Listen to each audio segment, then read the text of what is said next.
Chapter 444. It was a dark night to kill, and a windy day to set fire. Today, the moonlight was not dark at all, and the wind was not very strong. However, now the whole city was in turmoil. Priests and believers were making trouble everywhere. It should be easy to mix in a chaotic crowd, and it was much better than the cover provided by nature. Unfortunately, although some people saw the opportunity, they could not figure out how much time the opportunity left for them. Hanjin immediately responded.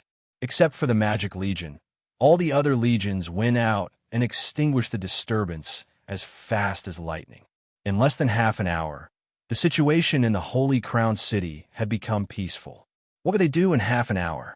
They quietly observed the movements in the street and judged that the situation would become more and more chaotic. Then they gathered people, made a simple plan, and quietly went out. They tried to approach the destination as carefully as possible. All these took some time. If they had arrived earlier and seen the arrows of Sunir and Gao Bin, they might have quietly retreated. If they had arrived later, the situation would have been completely stabilized, and they would not have acted rashly. The legions of the Holy Crown City were spread all over the city. As long as there was a slight mistake, they would not be able to escape. Now, it was neither too early nor too late. The atmosphere in the barracks was very calm. Hundreds of soldiers of the Mountain Legion were silently cleaning up the bodies of the priests and believers. Because no one lived in the barracks for the time being, the barracks looked empty. Only 2 or 3 barracks were lit. Suddenly, a weak wave of magic vibrated, and a figure appeared abruptly under the moonlight. He knew that he had stepped into a magic detection trap, so he immediately rushed forward, rolled over, and leaned his back against the wall. He pulled out a dagger and looked around vigilantly. His black and white eyes were a little panicked, and also a little ferocious, as if he was warning the enemies that might appear. If you dare to provoke me, I will fight you to the death. It was quiet all around, and no one noticed him. After a moment, the figure sighed, slowly straightened up, and carefully listened to the sound inside the window. After listening for a while, he reached out his hand and gently pushed the window, but failed to open it. Then he put the dagger little by little into the gap of the window, moving it up and down. Just then, a low voice sounded. The window is not locked. You can open it with more strength. The figure was stunned for a moment. He reached out and tried to push the window. This time, he used more strength than before.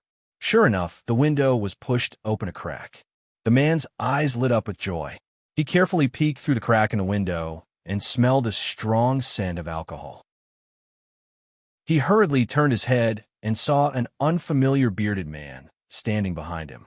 He was shocked and immediately placed his dagger in front of his chest in a defensive posture. Is there a thief as stupid as you? The bearded man chuckled and said, You're here to scout, right? TSK, TSK. You're not even qualified to scout. The figure's right hand suddenly stretched out, and the sharp dagger drew a streak of light in the air, stabbing straight at Gao Bin's throat. However, this was only a feint to confuse Gao Bin. At the same time, his figure drifted back diagonally. Gao Bin did not move an inch, allowing the man to retreat into the distance. He leisurely knocked on the window frame with his wine pot. Little Joseph, come, show your face. The window was pulled open. Little Joseph poked half of his head out and looked out curiously. The figure had already retreated more than 20 meters away. Then his body became blurry. At this moment, a curtain of light flashed in front of him. A long bloody wound appeared in the middle of his throat. The muscles on both sides of the wound quickly opened up like a smiling mouth. Blood gushed out like a fountain. Chipango's figure appeared out of thin air. He was too lazy to look at the thief. He casually wiped the dagger on his body and put it away. Then he flipped his hand and threw out a magic scroll. The scroll turned into a dazzling light and shot straight into the sky. The figure swayed and fell to the ground softly. If little Joseph was a piece of fresh meat, then the people hiding in the dark were hungry wolves. They immediately started to move and rushed over here. Sunir's figure slowly rose from the roof. Behind her were a few mages wearing magic robes and the same Legion badge. Rays of detection magic bloomed in the surroundings. Several thieves appeared one after another in the light, but they did not flinch and continued to charge forward. First, they sent someone to scout, and now it's the bait's time. They're quite cautious, but Galbin frowned, not knowing what he was thinking. In the distance, two mages slowly rose into the air. In a violent wave of magic, several meteorites whizzed down, wrapped in thick flames, and smashed directly towards Sunir.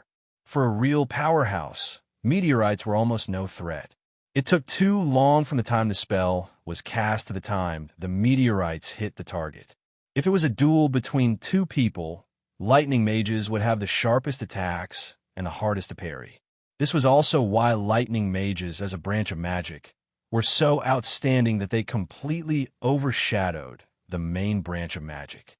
However, when it came to large-scale battles, fire mages were unquestionably the mainstay of the team. The key was their ability to deal continuous damage. Lightning mages would disappear after releasing their lightning magic, but a group of fire mages was enough to turn the ground within a radius of dozens of miles into hell. Below her was the house where Chi Li and the others lived. Sunir could not hide. She drew her longbow, leaned back, and pointed the arrow into the sky. If Han Jin were here, he would definitely think of an extremely familiar TV series. The meteorites summoned by magic were much faster than ordinary meteorites. It would take at most 7 or 8 seconds to fall from a height of a few hundred meters. However, these few seconds were enough for Sunir to cast her archery skills. The meteorites exploded one after another, turning into a rain of rocks that covered dozens of meters in radius. The mages behind Sunir hurriedly cast a magic barrier to block the falling rocks. Galbin took off his longbow and lazily aimed at the mages in the distance.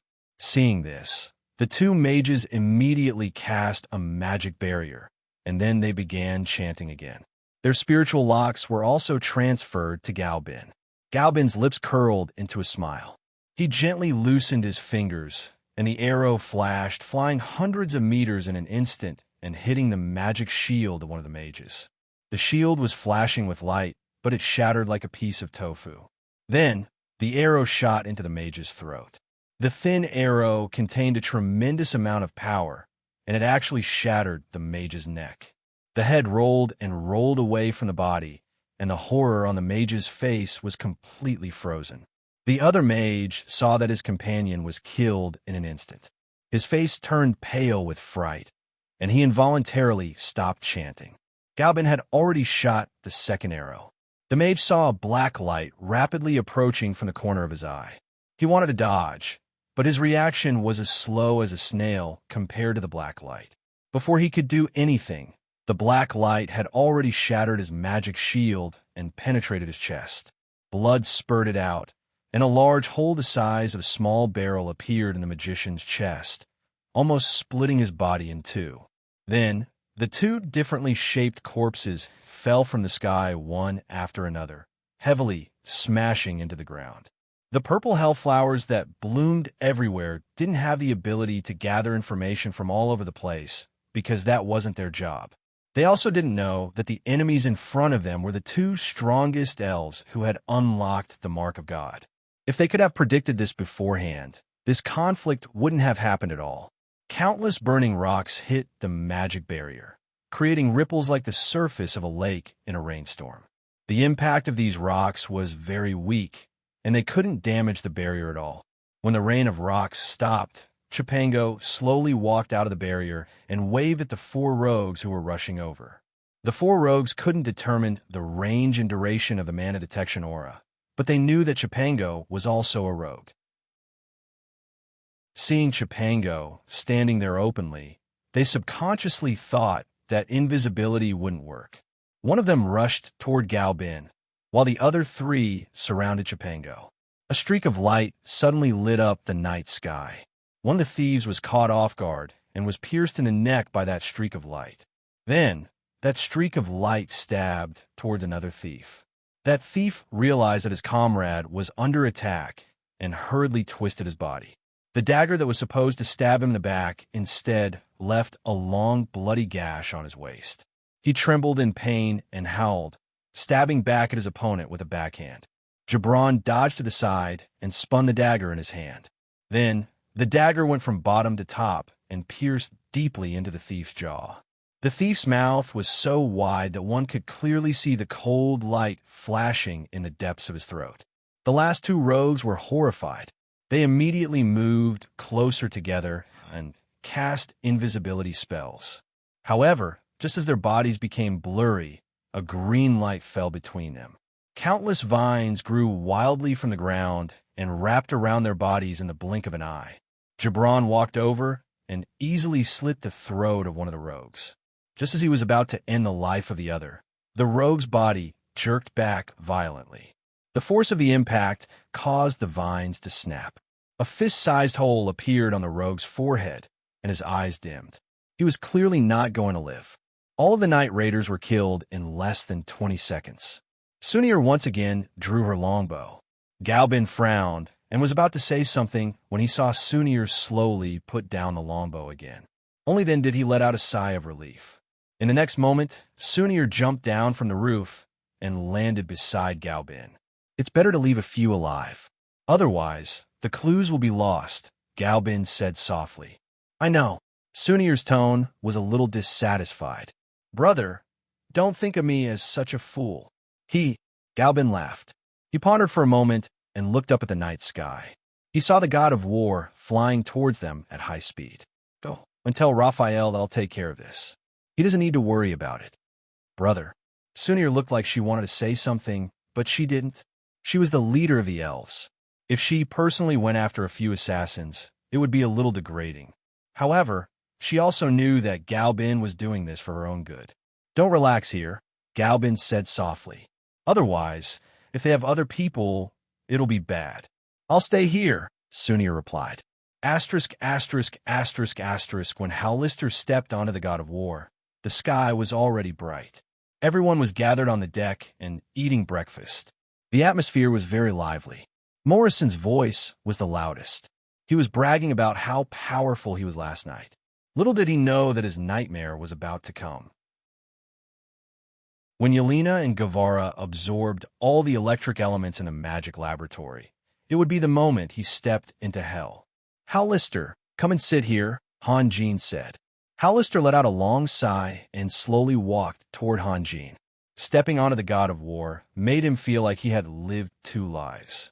He had overestimated the madness of the Holy See and underestimated his own power. He had also misjudged the relationship between Hanjin and Hanjin. He thought that Hanjin wouldn't be able to save him in time, but today he had stepped onto the god of war unscathed. If he had Guevara's foresight, he wouldn't have had such a difficult time. Hanjin never liked to trade chess with anyone. It was said that compromise was an art.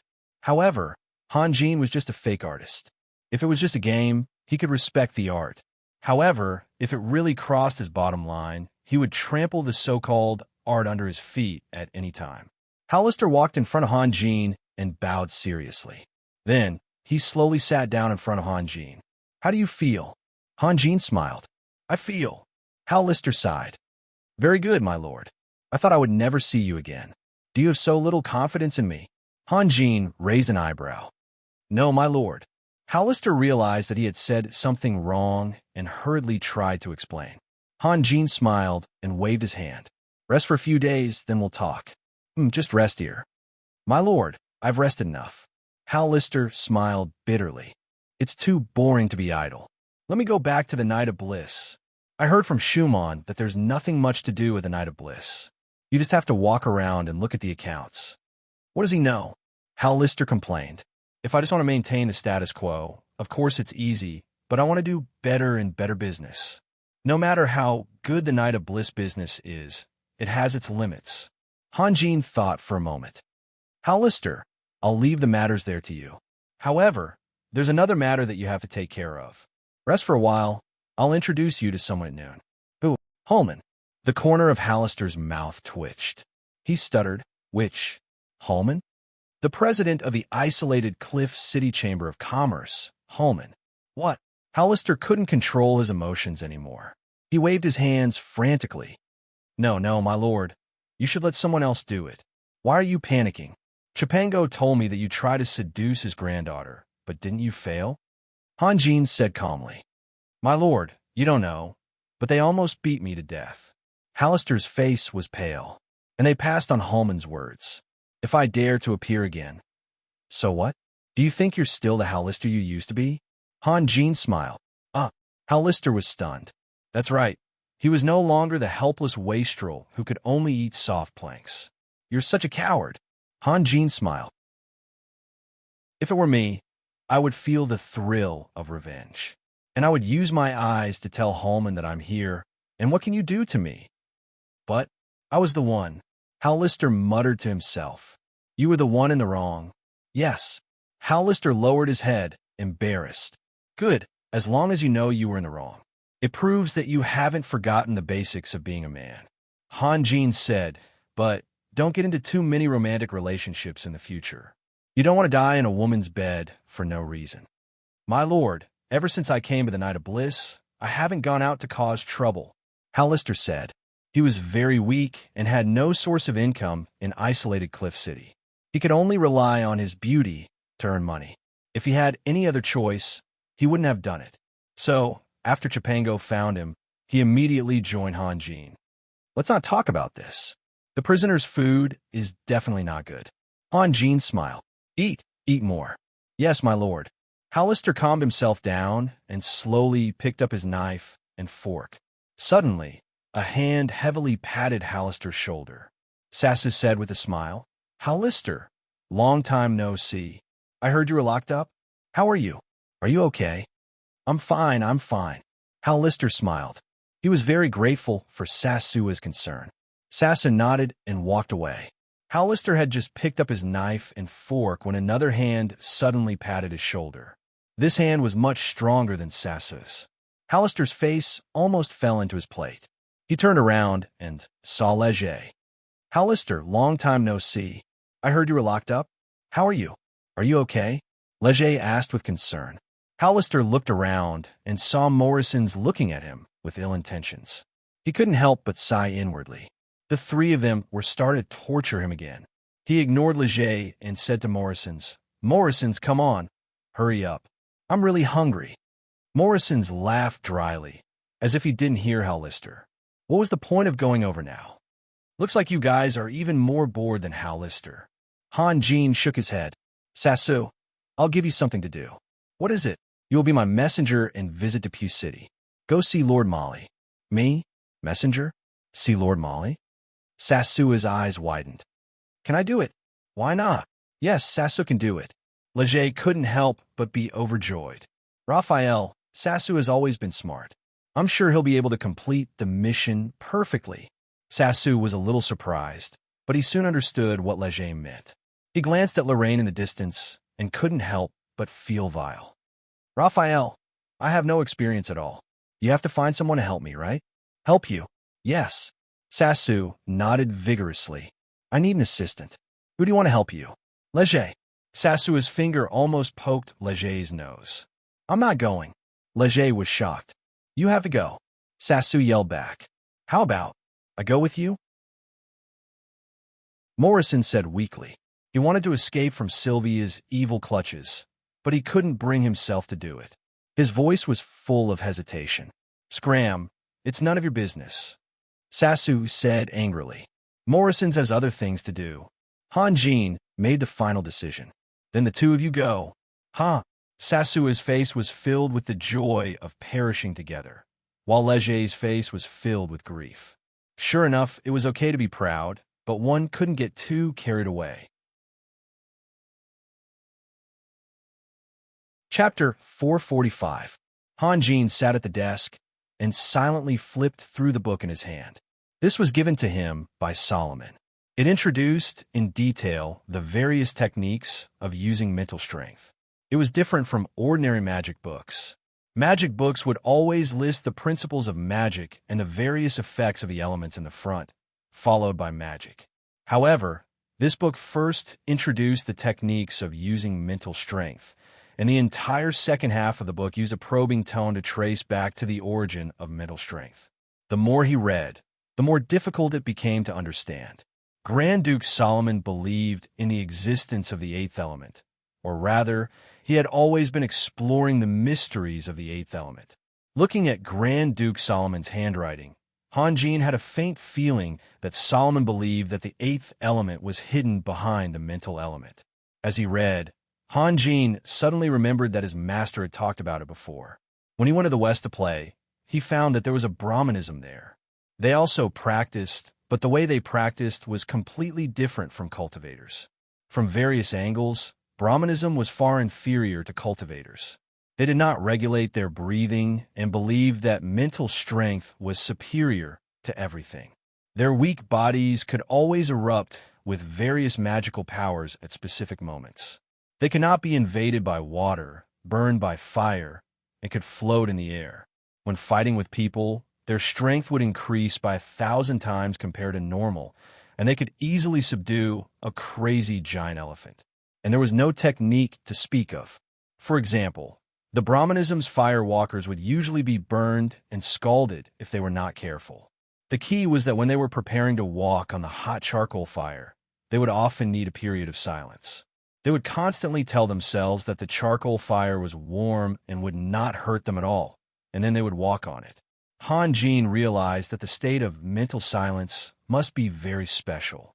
It was also the source of the various magical powers of the Brahmanism. However, he had already started cultivating, so there was no need to throw away the watermelon to pick up the sesame. His master had told him this not to ask him to learn from the Brahmanism, but to teach him that each sect had its own specialties and advantages, and not to be arrogant. He then thought of some strange news, such as an old man who moved a heavy safe alone in a fire and saved his dying relatives. Compared to the Brahmanism, the former was necessary and necessary. The Brahmanism firmly believed that the two states were very similar. Hanjin pondered for a long time, then sighed softly. He still couldn't grasp that unknown spiritual opportunity. Taoist magic was similar to the magic and Do Chi of this world. There was no problem in believing in these cultivation methods. As long as there was enough magic and the right incantation was sung, magic would appear. What was the point of believing in it or not? Just like an ordinary person, if he wanted to walk from upstairs to downstairs, all he had to do was walk. If he kept telling himself that he would definitely be able to walk downstairs, he would definitely be able to walk downstairs. Wouldn't that be crazy? However, with his current vital energy as a foundation, if he were to sink into that state of mental silence, would his strength also skyrocket like that of the Brahmins? Hanjin then thought of the art of spirit possession. Among the countless methods, only the art of spirit possession was similar to the Brahmanism's cultivation method. However, the art of spirit possession required the support of spiritual energy and was not purely spiritual silence. After thinking for a while, Hanjin felt that his mind was in a trance. He gently rubbed his forehead with his fingers. Thinking was really tiring. Yelena rested her chin on her hands and looked at Hanjin in a daze. At this moment, she suddenly said, "Raphael." Hanjin slowly opened his eyes. "You just let Sasu and Leger go?" Yelena asked. "What's wrong? They can't take care of themselves. You should send more people to protect them." Yelena looked worried. "I know that Molly Shin. He is not a good person. He has been with Zagun for a long time. What if he wants to hurt Sasu and Leger?" "He won't." Hanjin smiled. "How can you be so sure? Molly Shin has been suppressed by Chaesam for a long time. If he doesn't get reinforcements, he won't be able to survive this winter. You should know that Cold Shadow City's army is at its strongest during winter. Their gargoyles, stone golems, and steel golems are not affected by the weather, but Depew City is not.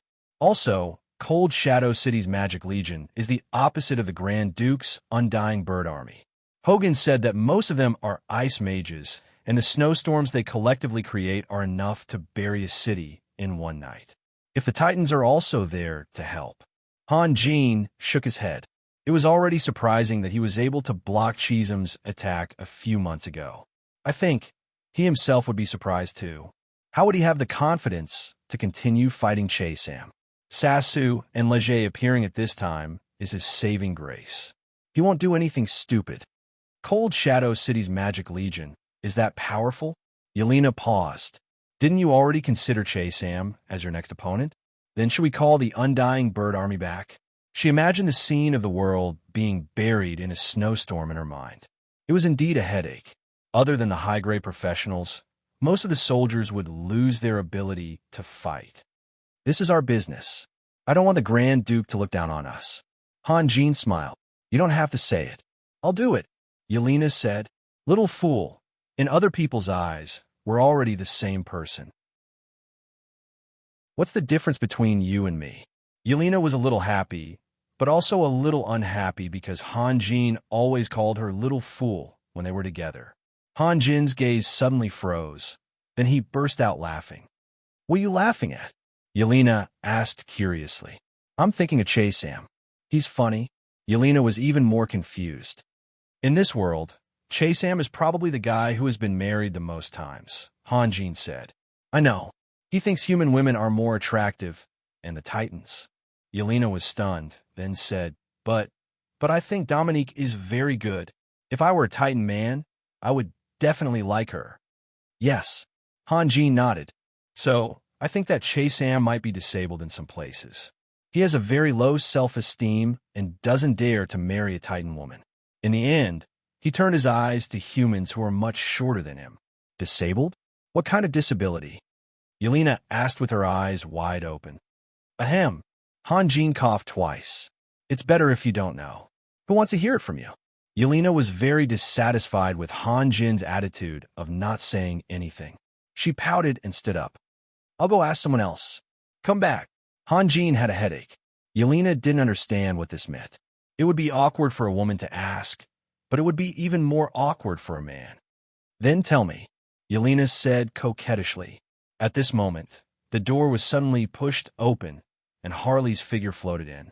In the past, if Harley dared to open the door without asking for permission, he would definitely be blasted out by Han Jin's thunderpalm. But now, Han Jin found Harley much more pleasing to the eye. He asked softly, What's going on? Master, it's not good, it's not good. Harley screamed in panic.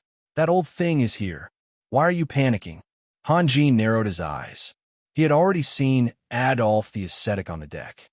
Go and invite him here. Master, I'll go invite him? He'll kill me. Harley was even more panicked. As an undead creature, even though he had been greatly transformed, he was still very sensitive to the aura of light. He knew that the old thing was even stronger than Jeddis, and could even completely obliterate him with a single move. If I tell you to go, then go. It'll be fine. Although he was sitting in the cabin, he could clearly see the confusion in Adolph's eyes. Adolf couldn't act rashly before he solved the doubts in his heart. Okay, Harley squeezed out a word from between his teeth. He immediately took a deep breath and said to Han Jin in a sobbing tone, Master, from now on, I won't be able to serve you anymore. You have to take care, and Madam, you have to take care too. Goodbye. Harley was saying his last words.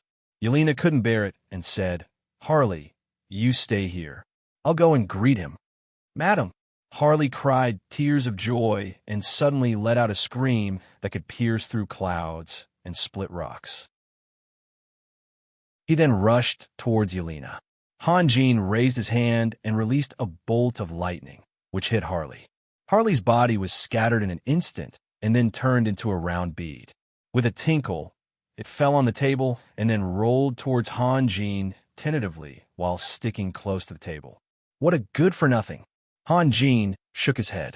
Sometimes, Harley had enough courage, but most of the time, he was never stingy with showing his cowardice. Harley didn't care about Han Jin's evaluation. The black bead was still approaching Han Jin. Seeing that he wasn't going to teach him a lesson, it quickly rolled up along Han Jin's fingertips and disappeared into his sleeve. Guevara and the others were stunned by Adolph's visit. They also didn't know what kind of attitude they should maintain. Should they say that Han Jin wasn't here to avoid disputes, or should they inform Han Jin? Just as Guevara and the others were hesitating, Yelena had already walked up and invited Adolf to see Han Jin. Guevara and the others knew that this was definitely Han Jin's idea and let out a long sigh of relief. After a while, Adolf slowly walked into Han Jin's room. It had only been 2 days, so it was impossible for there to be too many changes. However, Adolf gave off the feeling that he had aged by dozens of years. This had something to do with his eyes. In the past, his eyes looked very young, bright, and clear. Now, they were wrapped in a kind of gray and full of confusion. His simple and firm belief was suddenly shaken. This kind of blow was far more serious than physical injury. Therefore, Adolf came, and he could not come. Adolf looked at Han Jin quietly. His gaze seemed to contain a huge amount of pressure. Even Yelena, who was standing at the side, felt suffocated. However, Han Jin didn't seem to feel anything.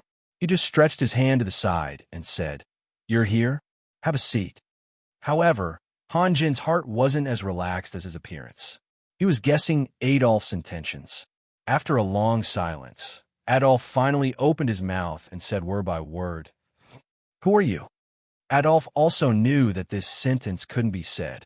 If he said it, it would mean that he had completely lost. However, after struggling for more than a day, he really couldn't bear the huge pressure. Even if he died, he wanted to die clearly and clearly. Han Jin was silent for a moment. He slowly raised his head and said in a gentle tone, "I've already told you." "You've already told me?" Adolf's eyes became even more confused. "Yes." Han Jin smiled. "I've already told you the first sentence I said to you." Adolf felt as if he was struck by lightning. He suddenly remembered that Han Jin had said that he liked the sentence engraved on the statue of the angel of Power Alpha. Towards eternity. Eternity, this word was too great. How could the humble lives of humans match it? At this moment, Adolf felt a burning pain in his throat. He swallowed a mouthful of saliva with difficulty. He wanted to say something, but he didn't know what to say. Why? Why did he become so stupid? The answer was right in front of him, but he didn't realize that more than a day of thinking and hesitating now seemed so ridiculous. For so many years, he had been working hard to teach people to have faith and be devout. He had always played the role of a mentor to solve the doubts of all living beings. Now, everything had been reversed. He had become an ignorant and fearful student. He couldn't get used to this.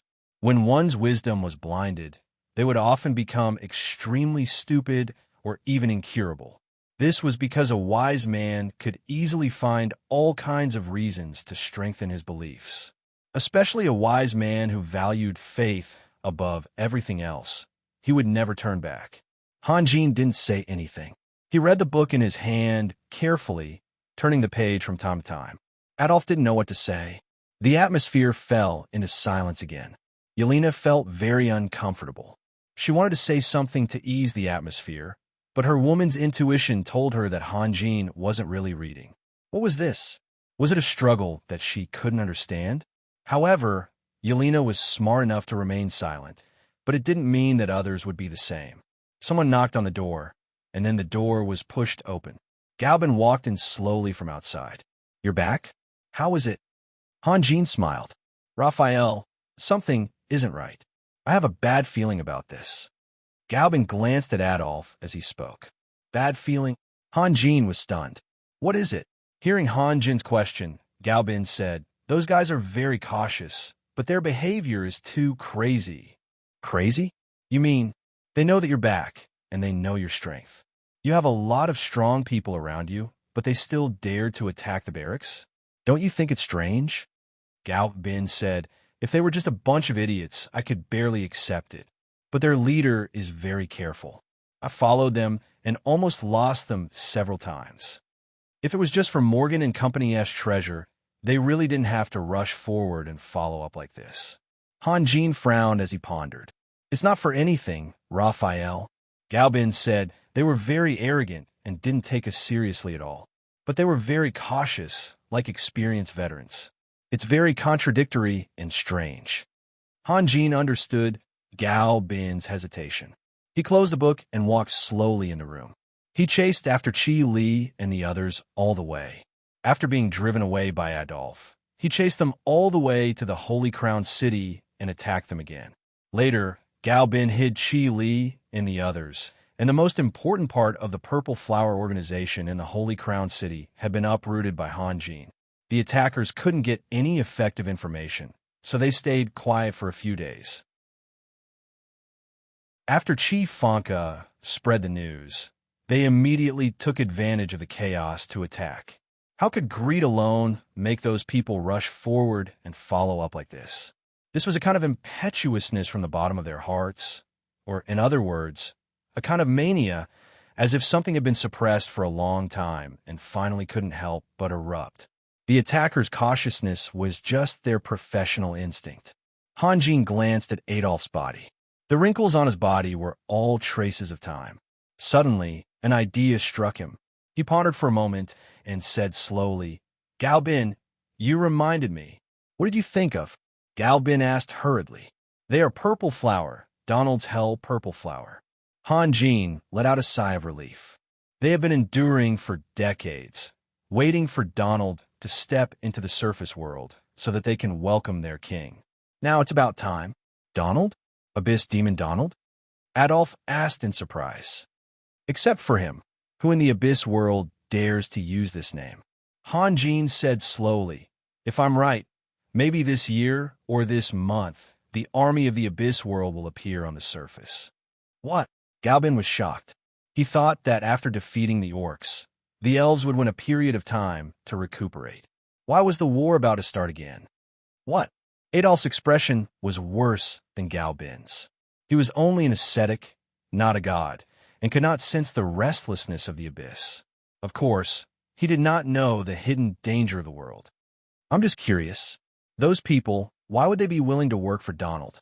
Han Jin frowned. Adolf wanted to explain, but he closed his mouth in the end. He hadn't decided how to treat the young man in front of him, because his judgment of Han Jin's origin was too absurd and unacceptable. If he explained now, it would be like lowering his head again after repeatedly giving in to Han Jin. "Gao Bin, do you think that after Donald steps on the surface world, he will focus on Nicholas or deal with us?" Han Jin asked. "Nicholas," Gao Bin said without hesitation. "Why? The Grand Light Empire has already occupied more than a dozen provinces and has the embryonic form of a great empire. If the first wave of attack does not destroy the Grand Light Empire, the many powerhouses of the Grand Light Empire will learn enough lessons from the completely unfamiliar battlefield and how to deal with the Abyss race. The war will gradually enter a stalemate, just like the First World War." Gao Bin sneered. "If Donald can't even see this, his ability is not worthy of his name. Even if he can defeat us, he will definitely not be a match for Nicholas in the future." "That's good." Han Jin trusted Gao Bin's foresight and sense of war. "I also need some time to buffer the pressure caused by the Abyss world. With your strength, are you still worried about that Donald?" Adolf could not help but ask. "My strength? I'm not strong enough." Han Jin laughed. "Also, you can't put all your attention on Donald. He's just a surface." Han Jin had a lot to say.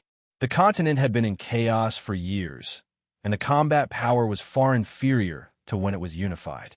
Donald had been planning for many years, so the situation of the various races on the surface world would be very difficult in the early stages of the war.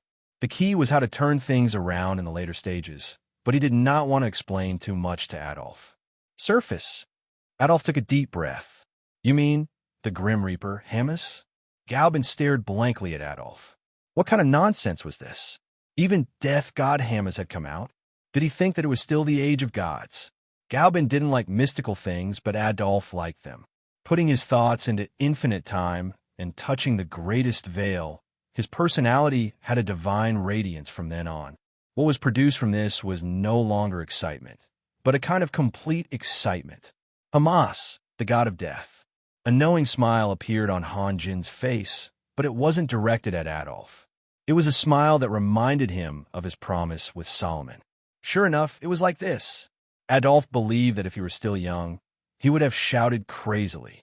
The day he'd been waiting for had finally arrived.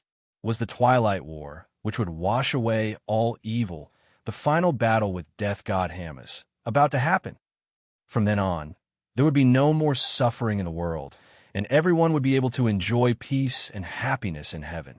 As for Adolf, as the most loyal believer, as a fearless warrior who had never bowed to any evil and had always fought at the forefront. What would he win in this final battle? He did not need honor or recognition. He only needed God to smile at him. In front of God, he would always be a lost child. It was God who gave him a direction, a goal, and even a complete life.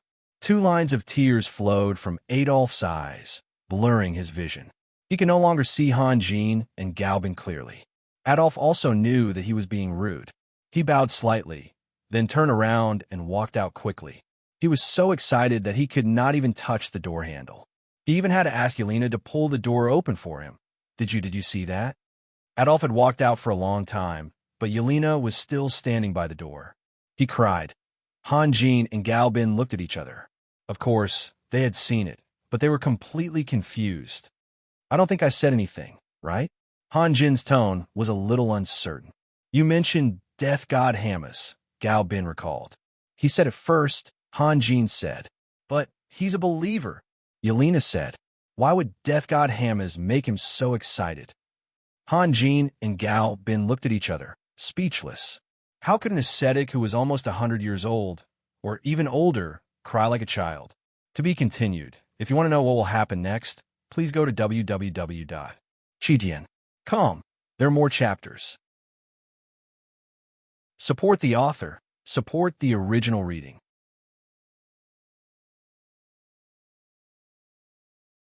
Chapter 446. It was time ago. Han Jin made up his mind. He thought that he still had some time, but the hell-purple flower's manic actions had alerted him. After years of fighting, there were only a few lords left in the northeast region. Grand Duke Solomon on the other side of the swamp was out of the question, as he believed that Solomon had enough power to protect himself. On the other side of the swamp, there were only 4 forces left. Han Jin, Wild Willow City of the Elves, Mari Shen of Depew City, and Chasam of Cold Shadow City. Among the 4 forces, Han Jin had the largest territory, with 3 territories: Holy Crown City, Black Raven City, and most of the Bite Man. Chasam was second, with 2 territories, Cold Shadow City and Kuma City. Wild Willow City was third, and the struggling Marishan was fourth. Of course, this was only based on the size of the territory. After careful calculation, Han Jin's territory was twice the size of Chisam's, but his overall strength might not be as strong as Chisam's. Black Raven City and Bite Man City were almost in ruins, and their population had been greatly reduced. It would take a long time for them to recover, so Han Jin could only rely on Holy Crown City, while Cold Shadow City was backed by the Titans. This greatly narrowed the gap between the 2 sides. Therefore, he had to pay attention to Chasam. When the Abyssal race invaded, Chasam would become an indispensable force. The power of the Titans would definitely surpass that of the Elves and Marishan of Depew City. In other words, he had to form a united front as soon as possible. He wasn't worried about Marishan, but Chasam. Han Jin paced back and forth as he recalled what Guevara and Grand Duke Solomon had said about Chasam. Guevara said that Chasam was a lunatic, and Solomon said that Chisam's brain was abnormal. In modern terms, Chasam should be a mental patient with some kind of paranoid personality disorder.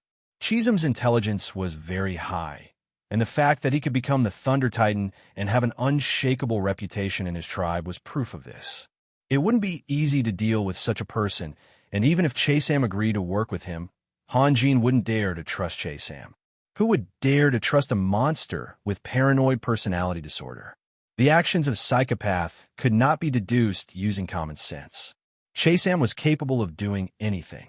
What gave Han Jin even more of a headache was the fact that after Chasam had captured Kuba City, he had sent Hogan to isolated Cliff City with a large number of slaves. Chasam wanted to show off his power, and his goal was achieved. Along the way, no one dared to offend the ice mages led by Hogan. But when they arrived at isolated Cliff City, Han Jin didn't care about anything else. He subdued Hogan, killed the ice mages, and took all the slaves as his own. This was undoubtedly a resounding slap to Chisam's face. Would a paranoid psychopath forgive Han Jin's offense and sincerely cooperate with Han Jin?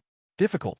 The best way was to find an opportunity to get rid of Chasam and support Domini, making her the leader of the Titans. But this method contained too many uncertainties. Chasam had been famous for many years, and it was impossible that he didn't have any supporters in the Titan race. If Domini became the leader, it would definitely cause internal strife within the Titan race. Plus, Domini had made it very clear that she wouldn't allow Hanjin to do anything that would harm the Titan race. There was almost no concept of nations in this world, but the concept of race was deeply ingrained. Hanjin didn't dare to ignore Domini's determination. Hanjin had always regarded Domini as a friend, and a friend that he could trust. He didn't want to hurt Domini. The more he thought about it, the more his head hurt. It was too difficult to catch the train of thought and behavior of a psychopath. Let's wait until I meet Chasam before making a decision. Hanjin sighed softly. When he forced Chisam's name out of his mind, he suddenly thought of Chi Li. Hanjin didn't care about Morgan's secret treasure, but the glorious battle robe was an important artifact. It would be a lie if he said that he didn't want it, but he couldn't ask. He could only wait. He couldn't just run over Chi Li and ask her where Morgan's secret treasure was. Give me the glorious battle robe. Hypocrites were disgusting, but villains weren't any better. Hanjin didn't want to be either. At least, he didn't want to leave such an impression on his friends. In order to avoid suspicion, he had never even asked about Chi Li's experience. The people from the Purple Flower of Hell kept staring at Chi Li. Of course, it was related to the glorious battle robe. As long as he asked, the topic would inevitably turn to the glorious battle robe. Now that everyone knew that he already had the glorious pendant and the Lion King's shield, how should he express his attitude? Purposely evading the question, pretending not to be interested, hypocrites. Asking Chi Li to give him the glorious battle robe, villains. Then, I'll just keep quiet. At this moment, someone knocked on the door a few times, and Gibran's voice came from outside. Raphael, it's ready. Come in, Hanjin said. Where's Kurdini? He's already waiting over there, Gibran said as he pushed the door open. Hanjin pondered for a moment and nodded. Let's go, we'll go over there too. When Hanjin and Gibran walked to the deck, they saw that everyone was gathered together. An excited voice came from inside, and it sounded like Lister. Hanjin frowned and slowly walked over.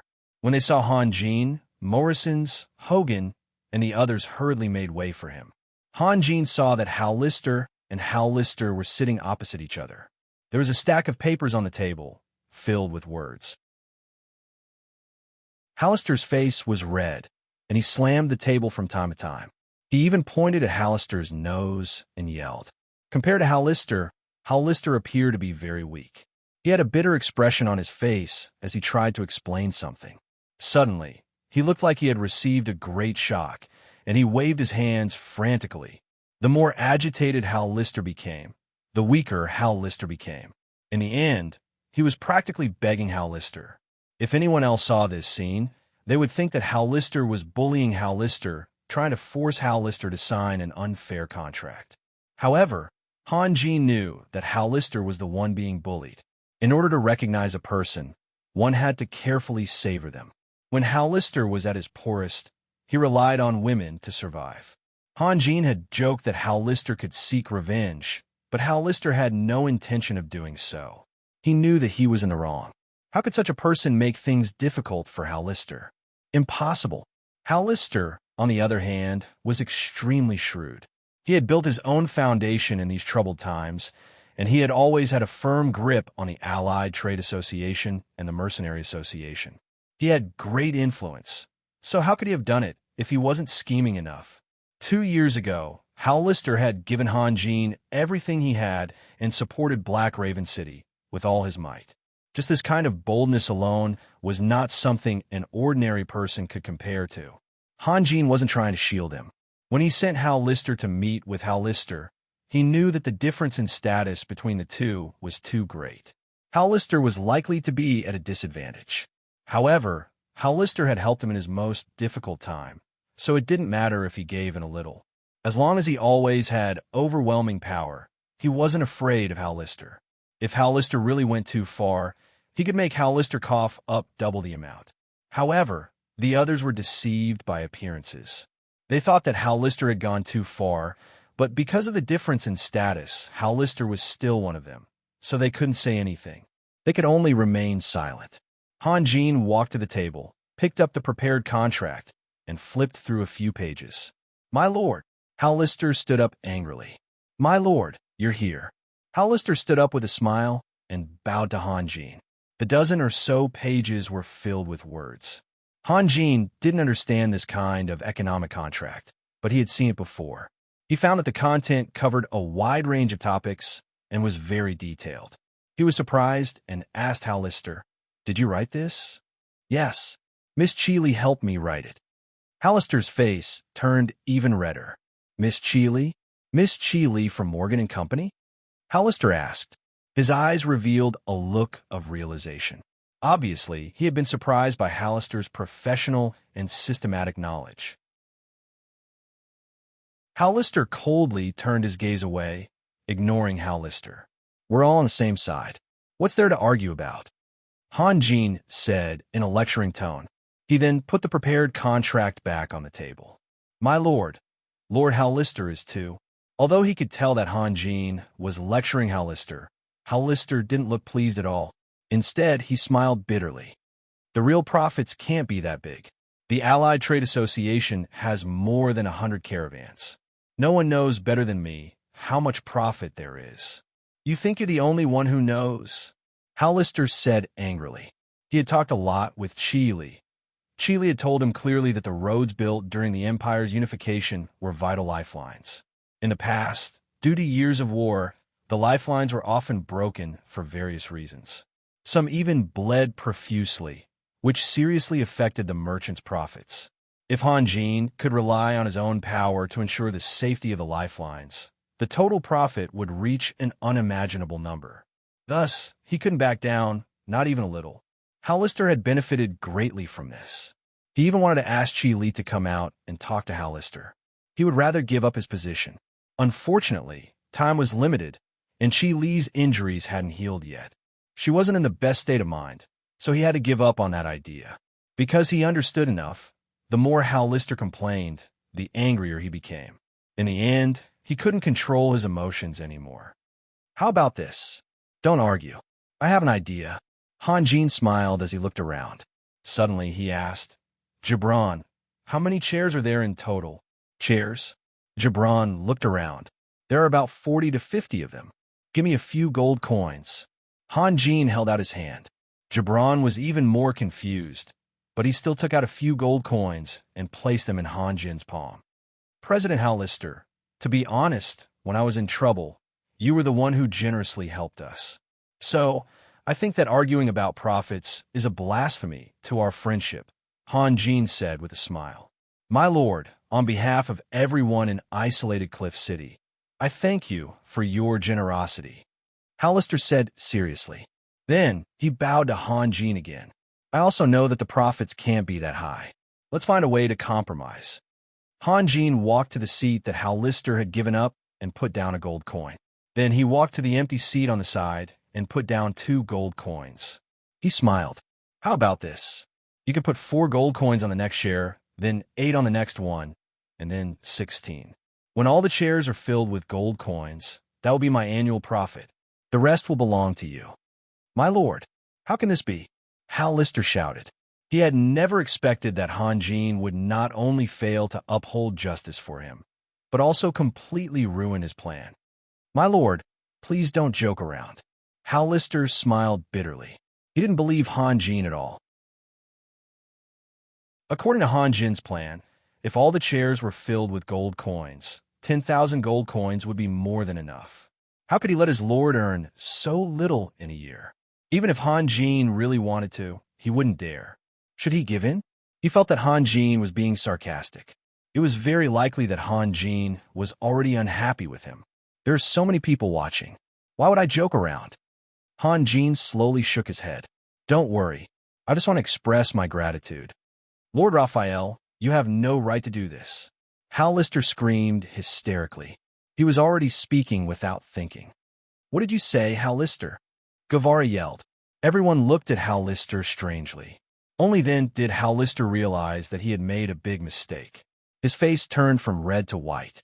His lips trembled, but he couldn't say anything. Hollister looked at Hanjin and then at Guevara. His eyes were full of hesitation. After being in business for so many years, he didn't believe in anything. He only believed that there was no such thing as a free lunch in the sky. Giving away almost all the profits because of gratitude? What a joke. If he was so grateful, why didn't he let him be the Lord? Are you doubting my sincerity? Hanjin asked softly. Hollister paused. He knew that he had no way out. So he gritted his teeth and said, Fine, I'll do as you say, but I've been wandering around these days and found that you've removed all the magic crystal cannons on the wall of the Holy Crown City. Yes, what's wrong? Lord, that's not good, Hollister said solemnly. The Holy Crown City is your capital. If something happens in other cities, it can be remedied, but not in the Holy Crown City. Lord, there are still more than 600 magic crystal cannons in the isolated Cliff City. I'll transport all of them here within a month. And the magic crystals, please give me 1.5 months. I'll collect 30,000 magic crystals above the 7th level. Lord, this is all we have in the isolated Cliff City. As you know, the Allied Trade Association mainly deals in magic crystals, weapons, and armors. I'll have to leave some for later use. Also, the magic crystal cannons and magic crystals will be the profits we'll give you this year. What do you think? First of all, thank you for your sincerity. Hanjin smiled and said, But I can't take the magic crystal cannons and magic crystals for free. We'll pay for them. Of course, I hope you can give us some discount on the price. No. Hollister shook his head like a rattle drum. If you insist, I won't sign this contract. Holman had always been on high alert when it came to money. He had seen many businesses disappear without a trace because they were too greedy. Money was cute, but it had to be earned through safe and appropriate channels. Well, that's fine. Hanjin smiled. If you don't have any other opinions, then let's sign the contract. Hollister, please make the changes. I won't sign it. Hollister also knew that compromise was beneficial to him, but he couldn't accept this result. Lord, please let me go back to being my manager. I can't do it. This is an order, Hanjin said coldly, then gave Hollister a look. Hollister was stunned. He stared blankly at Hanjin. He thought his eyes were playing tricks on him, but then he saw Hanjin's lips curl up slightly. He immediately understood that Hanjin hadn't made this decision carelessly. He calmed himself down and slowly sat down. Holman lowered his head, calculating his gains and losses. He didn't notice the change in Hollister's expression. In addition to his previous promise, he had given Hanjin more than 1,000 magic crystal cannons and a large number of magic crystals, which was barely enough to cover a year's worth of profits. It was fine to take some small advantages, but to take a big one, especially from Hanjin, was no different from dancing with the god of death. No matter what, he wouldn't do such a foolish thing. After about half an hour, Hollister had already changed the terms of the contract and signed his name. The magician beside him quickly stamped the contract with a magic symbol, then coldly handed the contract to Hollister. Hollister looked through it carefully and signed his name. He looked up at Hanjin and smiled. Lord, sorry to keep you waiting. Hanjin took the contract and tossed it to Hollister. Keep it safe, he said calmly. Lord, I don't know how to express my gratitude. Hollister let out a long sigh. Actually, the gold coins I brought with me this time is enough to pay you a year's worth of profits. Hollister was joking. The others also knew that the gold coins weren't the main point. The magic crystal cannons and magic crystals were the real profits, so they all laughed along. Is that so? Then I'll pay you now, Hanjin said with a half smile. Then he thought of something. All right, President Hollister, if you feel that the contract is not suitable and want to change it, you can directly look for Hollister. Hanjin didn't want to force Holman to his death. He just wanted to teach him a lesson and avenge Hollister. Dispelling the rumors. After writing the chapter yesterday, I didn't have the energy to think of a proper name. My friends kept urging me, so I wrote a chapter title. Please don't misunderstand. Because the upstairs is under renovation, this is already the 5th day. Every day, I write to Miss Gaga's deafening singing, so my writing speed is slower and more tiring. Music itself is a kind of distraction. Of course, it's much better than noise. As for how loud it is, anyway, my speaker has been drifting on the coffee table for the past few days. Other things don't matter, but the jumping of the words makes my heart ache. The couple opposite the door is quite interesting. They can't stand the noise of the electric drill either. They've been humming the whole afternoon, reflecting on their impure thoughts. I'm talking about nunchakus. It's a pity that their speakers aren't as good as mine. They're completely suppressed by my hello, hello, baby. I'm so proud of myself. Note, I don't mean to show off my English. In fact, I've never passed this class, not even once. It was a very tragic era. The reason why I'm using these 3 words is because they're at the beginning of the song, and because I can only recognize these 3 words fluently.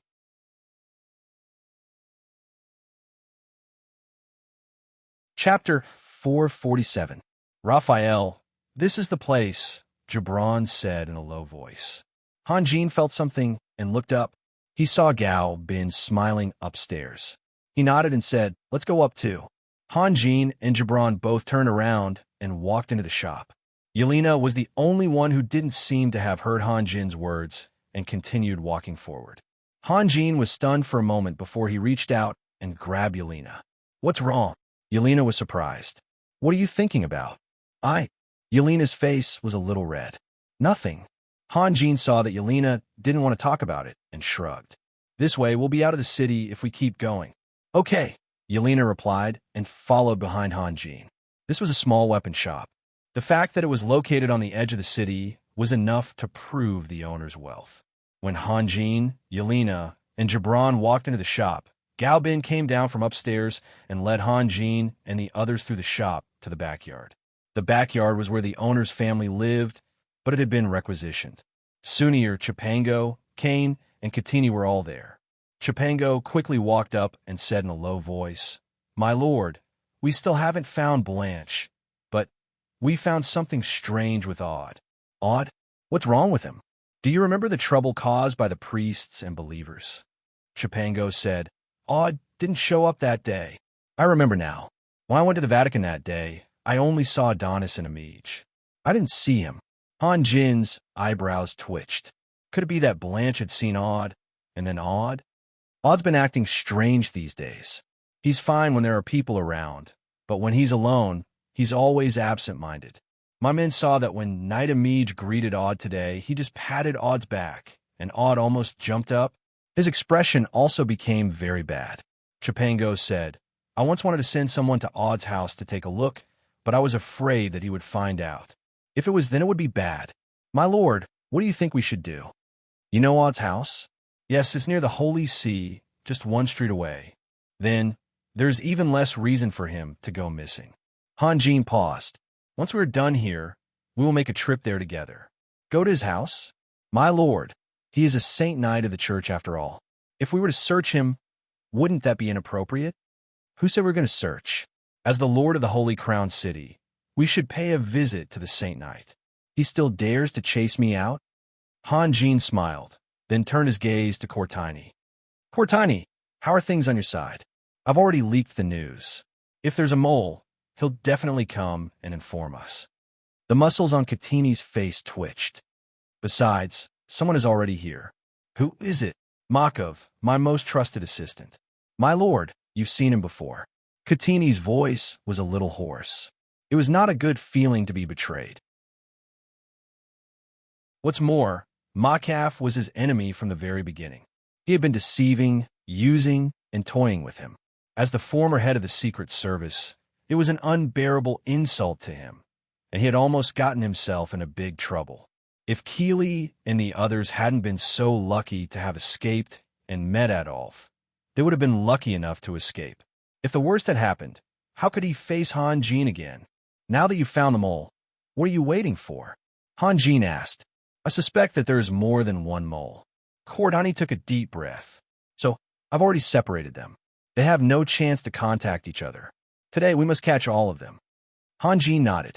It was his habit to assign tasks according to their different abilities. As for how they would act, Hanjin would not interfere. He looked around. Where's Major Domo Gale? In the military camp. Sheely needs someone to protect her, Galbin answered. At this moment, Kane suddenly said, Cortini, come over and see if he's one of your men. In Kane's eye of penetration, a mage wearing a light yellow mage robe appeared. He walked to the door of the Black Pearl Inn and stopped for a moment, as if he was observing the surroundings. Then he quickly walked inside. Cortini's expression changed again, but he was so angry that he could not speak. He could only clench his teeth. It's our turn. Hanjin walked to the door. When your men meet each other, they'll immediately realize that this is a trap.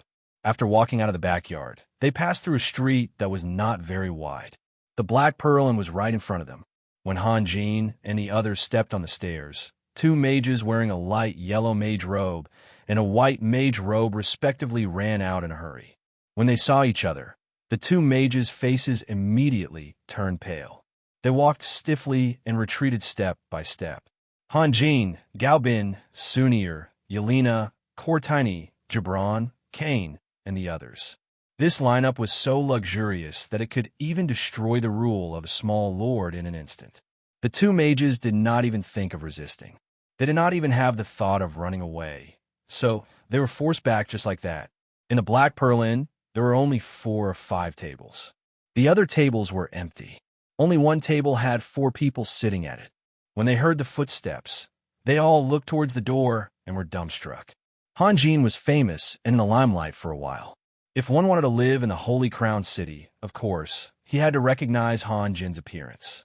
Sunir and Yelena were both extremely beautiful. One carried a long bow on her back, and the other held a strange magic wand. Their features were far more obvious than Hanjin's. As for Galbin, needless to say, he had a pair of pointed ears and a thick beard. The others could be ignored. These 4 strong men alone were enough to set off a great storm anywhere in the world. You're all here. That's good to avoid trouble. Galbin smiled. Yelena waved her magic wand. Although there were numerous cracks on her golden melon hammer, it did not affect her for releasing some ordinary magic. Rings of magic detection exploded all around and instantly covered every corner of the inn. Because she had been injured by thieves several times, Yelena had an uncontrollable hatred for all thieves, even Leger and Gibran. As long as she saw those sneaky guys, she would try her best to release as much magic detection as she could. If it were not for the fear of alerting the enemy, she would have already released magic. Only when the whole street and the Black Pearl were covered with magic detection did she feel relieved. Mock half David, you. Very good, very good. Katini said through gritted teeth. The two mages did not look at Katini. Their eyes were always on Hanjin, as if there was an invisible attraction on Hanjin. If it was Katini who brought people here, they would definitely fight it out, regardless of whether they were a match for him or not. However, when they saw Hanjin, resistance became meaningless. It was the most complete despair. They would rather wait for death silently than do anything. Sunir? Hanjin said softly. He did not know what Sheely had been through, that she needed Sunir to make the decision. They are the ZUN flowers of Black Raven City. They have never contacted other cities. It is impossible to find other ZUN flowers through them. Sunir, of course, understood what Hanjin meant. She said lightly, I don't think it is useful to keep them alive. I see. Hanjin paused. I will give you one last chance. If you have information that interests me, I can exchange it for your life. Of course, one piece of information can only be exchanged for one person. I have it. The man who was facing Hanjin revealed a strange smile. The other members of the ZUN flowers turned their eyes at the same time and stared blankly at their companion. Speak, Hanjin said slowly. Lord Raphael, you are going to die soon. Really, I'm telling the truth. The thief laughed loudly and slapped the table hard. How is it? Is this information important? Ha ha ha. Can I exchange it for my life? Ha ha. The other members of the ZUN flowers suddenly understood and laughed wildly. It was meaningless to resist because even if they were willing to give up everything, it would be difficult to hurt Hanjin. However, they should be able to do it. Since they could not escape death anyway, why not have fun for the last time? Sunir and Yelena's eyes turned cold at the same time. One slowly took off her longbow, while the other held her wand tightly. As long as Han Jin nodded, they would immediately attack. Men could be angry when their women were humiliated, but so could women, especially for Sunir and Yelena. Even if the enemy was far stronger than them, they would fight to the death because of this sentence. Han Jin remained calm. He had to thank Grand Duke Solomon. After the epiphany and continuous tempering, his mind had become extremely strong. It was a kind of self-esteem, confidence, experience, understanding, and so on. He could be angry, but he would not be angry, nor would he be annoyed. Anger belonged to the warrior, and the latter two were just children's emotional games. If an ant mocked the incompetence of a lion, would the lion be annoyed?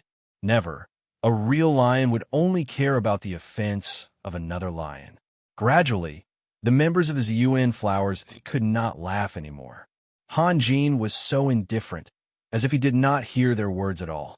To be precise, if Han Jin became angry and ordered them to be killed, they would die with a smile because they had won. Unfortunately, the result was extremely disappointing. After a moment, Han Jin turned around and slowly walked out. He really wanted to make an equivalent exchange, but the other party was unwilling or did not believe him, so he could only forget about it. Outside the door, the sun was still shining brightly. The sunlight sprinkled on his body, giving him a warm and lazy feeling. Han Jin narrowed his eyes and looked at the sky. Donald was able to make humans work for him willingly. What kind of promise and hope was it? Han Jin suddenly remembered Adolf's hesitant expression. If he was right, Adolf should have known about it. Suddenly, a violent explosion interrupted Han Jin's contemplation. One side of the wall of the Black Pearl Hotel was blown open. Broken bricks and stones splashed in all directions, and even half of the adjacent courtyard wall collapsed. The pedestrians on the street were stunned for a moment, and then screamed and fled in all directions. Han Jin could not help but smile. The little fool was angry again. Fortunately, he still had some sense and did not release the 9-grid thunder call. Then, Galbin slowly walked out. Han Jin looked back. From his angle, he could see that Cain had released a magic shield covering him and a woman.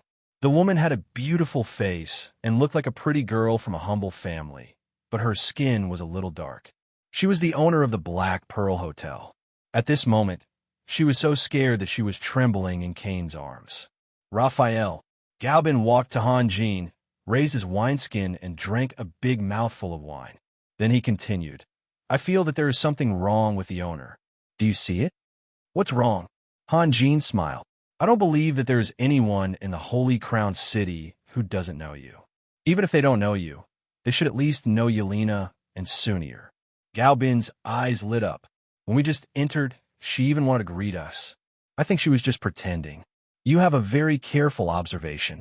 Han Jin smiled. I have uprooted the purple flower in the Holy Crown City, but I still left some. This Black Pearl Hotel is indeed the property of the purple flower. So they live here? Galbin frowned. The two purple flowers never contact each other.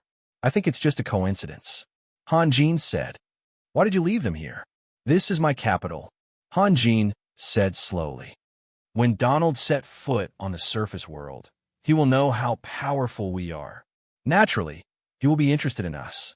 He will definitely send someone to contact the purple flower in the Holy Crown City. Isn't that good? We can kill as many people as he sends here, so that we don't have to catch them everywhere. You are really scheming. Galbin threw out a sentence that was ambiguous, and then raised his wineskin again. Galbin, are you really so poor? Han Jin showed a helpless and bitter smile. Can't you change a kind of wine? Well, I'll pay for all the wine you drink in the future. What's wrong with this wine? Galbin shook the wineskin hard and squinted at Han Jin. I can smell the sour wine on you from the other end of the street. Han Jin sighed. I'm used to it. Galbin drank a big mouthful of wine deliberately to annoy Han Jin, and then said, And you don't know me at all. How can I know you if you don't tell me? Han Jin asked. What I drink is not wine, but longing. At this moment, Galbin's eyes were full of loneliness. Han Jin was stunned, and then he couldn't help but burst into laughter. His laughter was so unscrupulous that he almost cried. Although the memories of the other world had long been hidden deep in his heart, there were times when a similar sentence could reignite everything, because he could never truly forget. What I said was so funny. Gao Bin's face turned cold, and then he reached out and grabbed Han Jin's shoulder. Are you laughing at me? He didn't know whether Han Jin was laughing at him or at his incomplete and regretful past. But when he grabbed Han Jin's shoulder, he couldn't help but loosen his grip. He found that in Han Jin's moist eyes, there was a thick sadness that couldn't be dissolved. Sorry, I lost my composure. Han Jin coughed softly. After all, he was no longer the Han Jin of the past. He just lost control for a moment, and then he regained control of his emotions. What's wrong with you? Gao Bin stared into Han Jin's eyes. He could see that the sadness that Han Jin showed just now was too heavy, and it wasn't something that a young man should have. It's nothing. Han Jin smiled. But I suggest that when you say that sentence in the future, replace I with brother. Brother didn't drink wine. Gao Bin muttered, and then he glared. I'm your brother. I didn't deny it. Han Jin laughed. Brother. Suddenly, Sunir's voice came. What are you doing? Gao Bin was stunned, and then he quickly let go of Han Jin's shoulder. He smiled and said to Sunir, Raphael's shoulder is a little dirty. There's dust. Sunir strode over and looked at Gao Bin suspiciously. Then she looked at Han Jin. Seeing that Han Jin didn't look unhappy, she sighed in relief. Raphael, my brother. We're fine. We're just talking about the past. Han Jin smiled, and then added, Don't worry, Sunir, if Gao Bin bullies me, I'll be the first to report it to you. Are you kidding me? Why would I bully a demigod master? If he doesn't bully me, Gao Bin shouted. All right, Sunir, if I'm bullied, you must help me. Sunir looked at Gao Bin, and then at Han Jin. She looked helpless. You two, one is a lord, and the other is about to become an elder. Can't you be more serious? At this moment, Yelena and the others walked out of the dilapidated Black Pearl Hotel, one after another. The beautiful female owner was still huddled in Kane's arms, looking like a frightened little rabbit. She was lovely and moving. Sir, it's all taken care of, Chipango said. Katini, go and see if you can find anything valuable. Han Jin said, Chipango, come with me. Sir, are we going to find Odd? Chipango said in a low voice. Let's wait until night. It's Odd's turn to patrol the streets today. If we break in by ourselves, all right, you go and keep an eye on him. Han Jin said. If the worst happened, it would be too late. His relationship with the Holy See was gradually warming up, and he had to maintain enough respect for a holy night. If his guess was wrong, he wouldn't be able to explain it. To be continued. If you want to know what will happen next, please go to www.chidian.com. There are more chapters. Support the author. Support the original reading.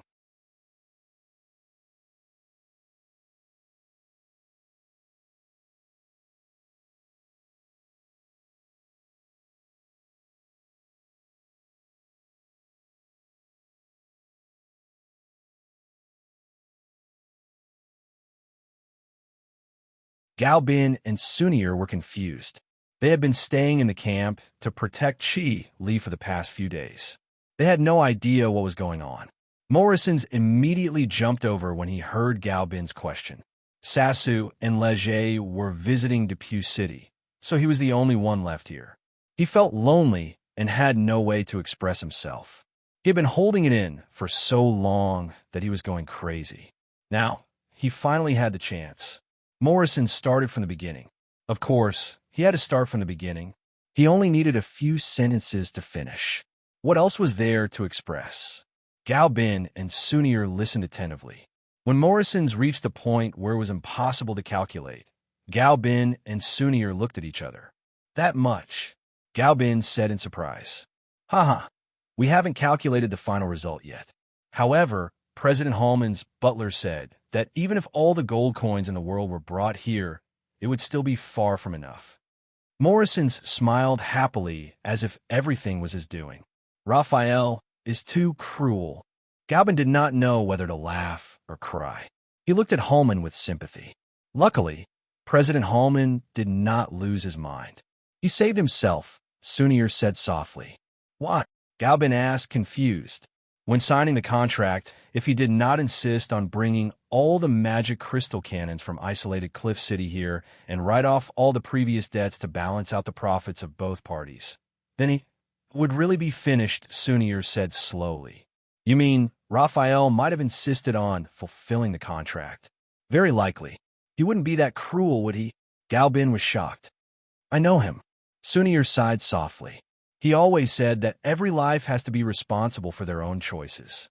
President Hallman chose to reject greed, so he really won Raphael's trust. Galbin's eyes flashed. No one knew what he was thinking. He never interfered with other people's choices, just like when I wanted to leave him and return to Wild Willow City. Sunir lowered her head slowly. Now I know that he must have been very disappointed at that time, but he always likes to hide his thoughts deep in his heart. Actually, if he insisted on not letting me go back, you wanted to go back to the temple for the illusion trial. Galbin said, how can you compare yourself to Hallman? You wanted to improve your strength and become his true partner. I hope he can understand me. Sunir forced a smile. In the corridor, Yelena finally couldn't help but ask, Raphael, what's wrong with President Hallman? He doesn't want to live anymore. Hanjin smiled. Because that contract will bankrupt him. What? Yelena opened her mouth in shock. If he gave us gold coins according to the contract, how much should he give us? I didn't calculate. Hanjin shrugged.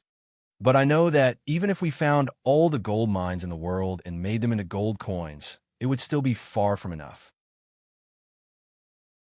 Yelena was dumbfounded and couldn't say anything.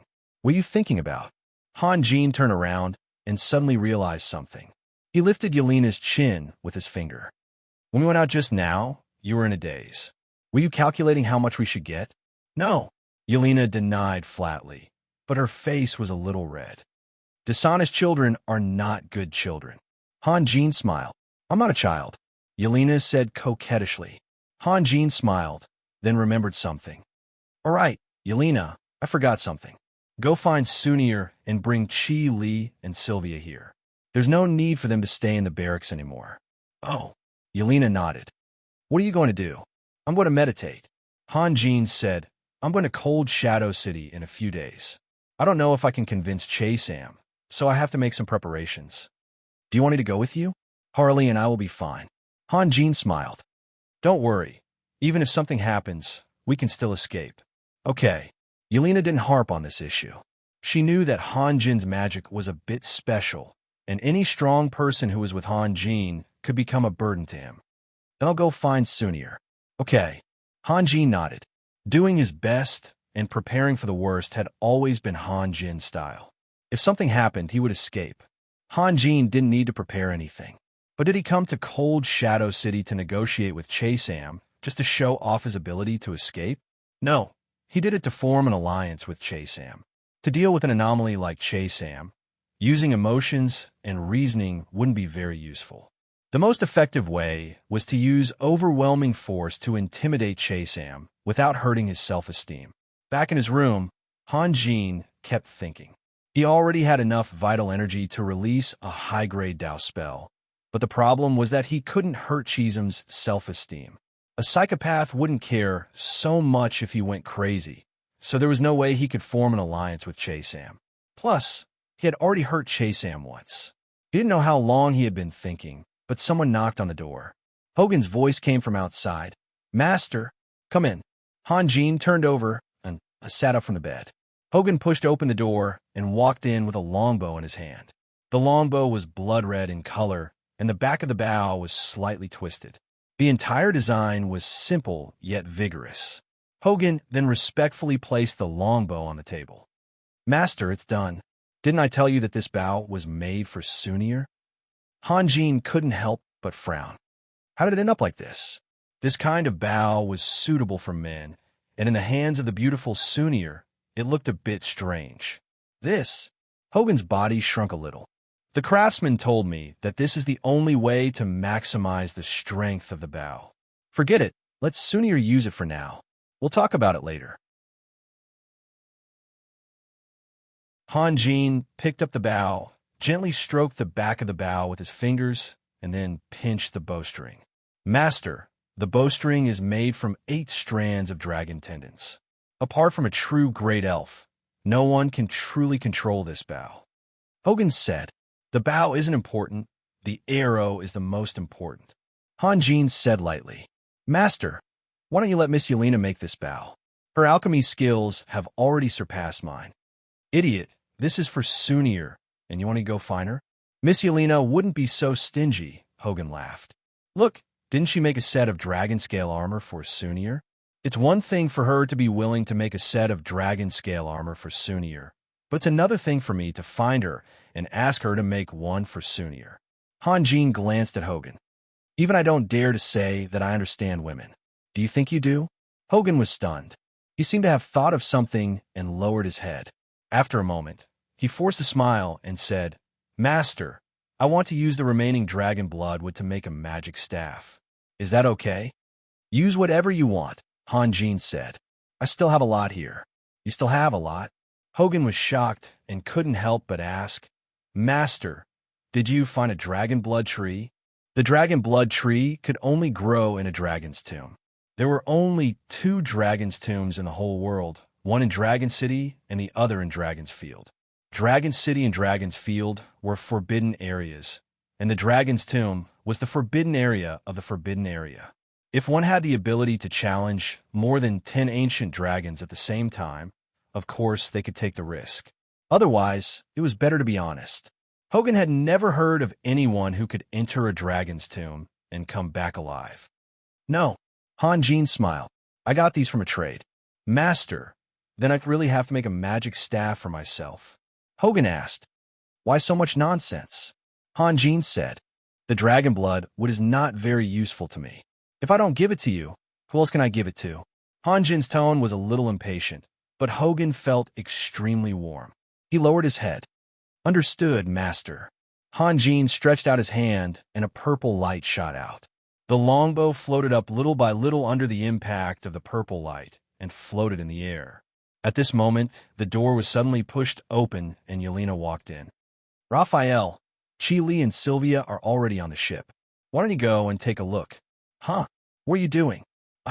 Hanjin hurriedly withdrew his divine thoughts and stretched out his hand to call back the purple light. He laughed dryly. I'm making a bow for Sunir. Yelena, you know that Sunir has just unlocked the mark of God and can't fight for long. If she really meets a strong enemy, she can only shoot 2 arrows at most before she's at the mercy of the enemy. So, then I won't disturb you. Yelena smiled sweetly. Although she said she wouldn't disturb him, she didn't leave. She still stood there quietly and looked at Hanjin. Hogan felt that something was wrong and whispered, Master, then I'll go out. He didn't wait for Hanjin's permission and hurriedly left. Hanjin wanted to finish his work first and then comfort Yelena, but from the corner of his eye, he saw that Yelena had taken out the golden hammer and was gently stroking the crack on the magic crystal with her fingertips. Yelena, I won't disturb you. I'll just stand here for a while. Yelena raised her head and smiled sweetly again, but her eyes were full of desolation. Hanjin reluctantly took the longbow and put it on the table. Yelena, come here. Yelena gently bit her lips. After hesitating for a moment, she walked over. Hanjin sat on the chair and, without any explanation, pulled Yelena over and put her on his lap. Yelena, I know about your magic staff. Actually, I wanted to help you for a long time, but my magic is completely different from yours. I don't know how to make a magic staff. I really don't know. I didn't say anything, Yelena whispered. Go on with your work. Don't let Sister Sunir wait. Not saying anything was worse than saying something. Hanjin had a headache. He suddenly felt envious of Solomon. Solomon could use his absolute strength to maintain harmony in his family, but he couldn't. Yelena had some possibility of being reformed, but Sunir's character was unbending. If Yelena was a young lady from the old society, she would follow her husband wherever he went. Sunir, on the other hand, was a modern professional woman. She needed to be respected as an equal. Therefore, in this regard, he could only look up to Solomon with admiration. Yelena's magic staff was half destroyed. She really needed help more than Sunir, but the problem was that he really didn't know how to make a magic staff. Hanjin sighed. He didn't know what to say. Are you afraid they'll be angry? Yelena suddenly said, her eyes blinking as she stared at Hanjin. What do you think? Hanjin said helplessly. Yelena pouted and kissed Hanjin hard on the cheek. In fact, she didn't have to be on the same level as Sunir. As long as Hanjin cared about her, it was enough to make up for her disappointment.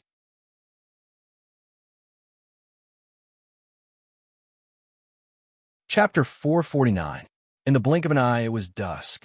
When Hanjin and Yelena walked out, the sky was already filled with sunlight. Only a few people knew about the turmoil in the Abyss world. There was no need to spread the news, as it would only make people more worried. Therefore, the atmosphere was very peaceful. Everyone was either cultivating in their own rooms, touring the city in groups, or chatting on the deck. This is for you. Hanjin gently placed the blood-red longbow on the table. Sunir was stunned. She raised her head and said, "But my bow." Hanjin did not wait for Sunir to finish. He had already grabbed Sunir's hand. With a light tap of his left fingertip, an extremely thin purple light shot out and pierced Sunir's index finger. Then, Hanjin carefully squeezed out a drop of blood and placed Sunir's hand on the longbow. The drop of blood was quickly absorbed by the dragon bloodwood. The back of the bow and the bowstring trembled slightly at the same time, making a faintly discernible sound. After a moment, everything returned to normal. "Raphael, did you make it?" Galbin looked interested. Then, he said to Sunir, "Try it." Sunir did not refuse. She slowly stood up, raised the longbow, and casually took out an arrow from the quiver. Then, she took a deep breath and slowly pulled the bowstring.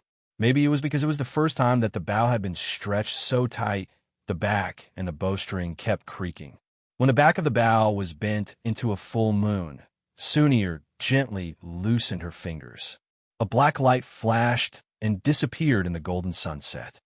"Let me try." Galbin stretched out his hand. Just as Sunir was about to pass the longbow to Galbin, Hanjin hurriedly grabbed Sunir's wrist. "This bow can only be used by Sunir. If anyone else touches it, they will be in trouble." "Oh." Galbin recalled Hanjin's actions and suddenly understood. "And these?" Hanjin took out another quiver. This quiver was slightly bigger than an ordinary quiver. It contained more than 60 arrows. Hanjin had told Hogan that the bow wasn't the main point.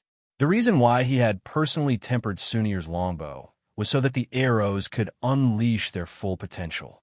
Sunir took the quiver and pulled out an arrow. She had only pulled out half of it when she saw that the shaft of the arrow was engraved with strange runes. Sunir smiled and pushed the arrow in her hand back into the quiver. "That's all. You guys take a seat first. I have something to do outside." Hanjin smiled and walked to the side of the ship. "Raphael, it's almost time for dinner. Eat before you leave," Galbin said. "No." Hanjin shook his head. "Where are you going?" Sunir asked. "I'll make a trip to the Holy See." Hanjin waved his hand and disappeared into thin air. "Those are all magic arrows made by Raphael himself, right?" Galbin also saw the strange runes on the arrows and urged, "Sunir, shoot an arrow and see how powerful it is." Sunir rolled her eyes at Galbin. "Do you think these magic arrows can be casually made? There are more than 60 arrows. What's there to be reluctant about using only one?" Galbin said with a grin. "No." Sunir's answer was firm. "Sister Sunir," Yelena suddenly said with a slightly bitter tone. "He's leaving again." Sunir was stunned for a moment, then smiled. "He's only going to the Holy See for a while. He'll be back soon." "No, he's going to Cold Shadow City in a few days," Yelena said. "Maybe we'll have to wait for 10 days before we can see him again." Cold Shadow City. Galbin was shocked. "He's going to find that madman." "Yeah, he said he has some things to talk to Che Sam about." Sunir was stunned for a moment, then let out a long sigh and smiled bitterly. "He's always like this." In order to keep up with Hanjin's footsteps, she had tried her best, but the gap between them was getting wider and wider. It wasn't that she was too slow, but that Hanjin was too fast. "Yeah, he always wants to be alone." Yelena's face was full of melancholy. She and Sunir were facing the same kind of confusion. By the way, Yelena, he's gone, but we can't just sit around, Sunir said. I have something interesting to do. Do you want to join us? Of course, she knew that Yelena was trying to get close to her to ease the awkwardness between them. After all, she was the older sister, so she had to do something in return. What is it? Treasure hunting, Sunir said with a smile. The secret stash of Morgan and Company. Okay. Yelena's eyes lit up. When are we going? Let's wait until he's gone. Sunir thought for a moment. Otherwise, he'll be worried about us. Okay. Yelena nodded vigorously, then suddenly realized a problem. Sister Sunir, do you know where Morgan's secret stash is? Did Chili tell you? Chili isn't too sure, but it doesn't matter. We have the treasure map. Sunir smiled. Yelena, do you know why those idiots are so fixated on Chili? Why? Because they're trying to gain Chili's trust. Sunir told Yelena everything she knew from Chili. It's actually very dangerous. If they knew that the magic seal was with Chili, they would have killed her long ago. Chili exposed her identity in isolated Cliff City and almost put everyone in danger. Since then, she's been very careful.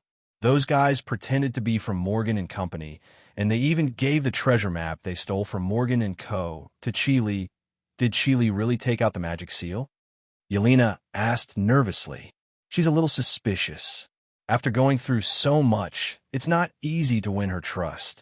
Those guys are very patient. And then? When Yelena heard that the members of the Purple Flower Organization had used all kinds of tricks to gain Chili's trust, and even fought with the Elven Search Team and Orc warriors to protect Chili and the others, she couldn't help but feel worried. It was the clever little Joseph who noticed their scheme, but Sylvia wouldn't lie, so they had to meet Adolf at the most dangerous moment. Otherwise, they wouldn't have been able to escape.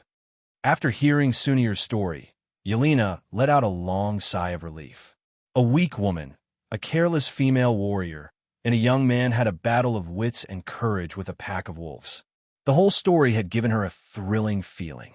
Sister Sunir, even with the treasure map, you still don't know where the secret stash is. No one knows the exact location.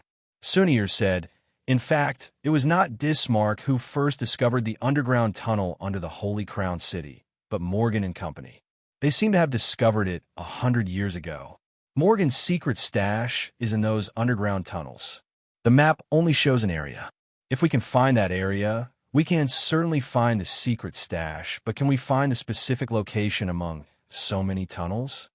Oh no! Yelena suddenly thought of something, and her face changed. Raphael caused a volcanic explosion and completely destroyed the underground city. If Morgan's secret stash is near the underground city, it may have already known. Sunir shook her head. There is no record of the underground city on the treasure map. Obviously, Morgan and Company never knew that there was a city hidden under the underground city. If Morgan's secret stash is near the underground city, it's impossible that they didn't find it. But since you were so confident, there must be other clues, right? Galbin suddenly asked. Huh? Sunir laughed. The secret is in Chili's magic seal, and we already have a general direction. Treasure hunting, such an interesting thing. Count me in, Galbin said. You have to go even if you don't want to. Sunir said. We are acting without his knowledge. If something happens, I can't bear the responsibility. I will also call Uncle Gale, so that nothing will go wrong. Yelena said, Manager Gale will also leave? What about here? Sunir was a little hesitant. It's okay. Galbin said, didn't you notice what the followers of Jedis are doing? They have been desperately setting up the magic array. The sneak attack of the Dragon Realm has become an unforgettable lesson for them. Also, the Magic Legion has returned, and the Wizard Tower in the Holy Crown City can exert its greatest power. With your god of war, if the enemy wants to take down this city, they can only look at it and sigh, unless the enemy has strong masters like Raphael and Adolf. Why do you say you? Yelena asked. We are partners. Well, Galbin was stunned, then laughed. Well, I was wrong. It should be us. While Sunir and Galbin were discussing how to find the treasure, Han Jin had already knocked on the door of Aud's courtyard. Not long after, an impatient voice came from inside. "Who is it?" With the voice, the door was pushed open, and Aud walked out. When he saw Han Jin, he couldn't help but be stunned. Han Jin opened the door and walked slowly into the courtyard. Chipango and a few people hurriedly followed behind Han Jin. "What are you doing here?" Aud said coldly. Although he had been seriously injured by Han Jin, it was not enough to make him afraid. His stiff questioning showed what kind of character he had. "Is this how you talk to a lord?" Han Jin said lightly. "Pay attention to your knight's demeanor," Han Jin said as he walked forward and soon approached Aud. Aud took a deep breath, and this time his wording was gentler. "Raphael, what are you doing here? I heard that you're not in a good mood these days, so I came to see you." Aud stretched out his arm, blocking the door, and said slowly, "My lord, have you seen me now? Am I not welcome?" Han Jin smiled and stopped in front of the door. Aud remained silent, but his arm remained in front of Han Jin, not moving an inch. "Aud, your door is too narrow for your status. Do you need my help?"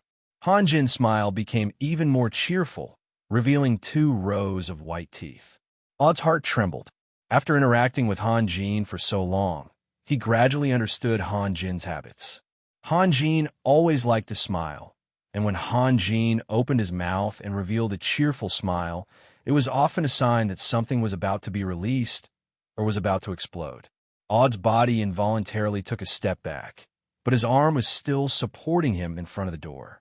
Before Han Jin came, he had planned to leave some face for the Holy See and try to thaw the relationship between the 2 sides, but Aud's behavior was too strange. He insisted on not letting him in, so it was obvious that he had something up his sleeve. Thinking of this, Han Jin's eyes turned cold. Channeling his spiritual sense, he punched out, and the tip of his fist hit the wall. Boom! The wall, which was made of large square stones, looked extremely fragile. Under the force of Han Jin's punch, a hole with a radius of 2 feet had appeared in the wall. Countless crushed stones and powder splashed into the room and hit the wall inside. Bang! Bang! Bang! Sometimes a crisp cracking sound could be heard, as if something had been smashed into pieces. "You, what are you doing?" Aud was furious, but at most, he questioned Han Jin. In this world, there were very few people who dared to take the initiative to attack Han Jin. Even if there were a few, it definitely wouldn't be him, Aud. Han Jin coldly glanced at Aud, and in a flash, he had already appeared inside. Chipango waved his hand, and the few people behind him quickly spread out to the sides, rushing to every corner of the yard. Since they had fallen out, they could also openly search. Aud saw the unscrupulous actions of Chipango and the others, and was even more furious. But when he thought of Han Jin behind him, he gritted his teeth, turned around, and rushed in. His eyes were wide open in anger as he stared at Han Jin's back. "What do you want?" Han Jin ignored Aud and looked up and down the room. The room was originally very clean, but after his punch, it had become a mess. The carpet, the square table, and the chair were all covered in debris. At this moment, light footsteps came from the stairs, and a figure came down from above. Han Jin glanced at the figure from the corner of his eye and was so astonished that he couldn't move his eyes away and forgot what to say. "Lord Raphael, why are you here?" Blanche looked around the messy room, and her expression was just as shocked as Han Jin's. Blanche, are you all right? What's wrong with me?" Search carefully, you must find Blanche." Chipango's roar came from outside.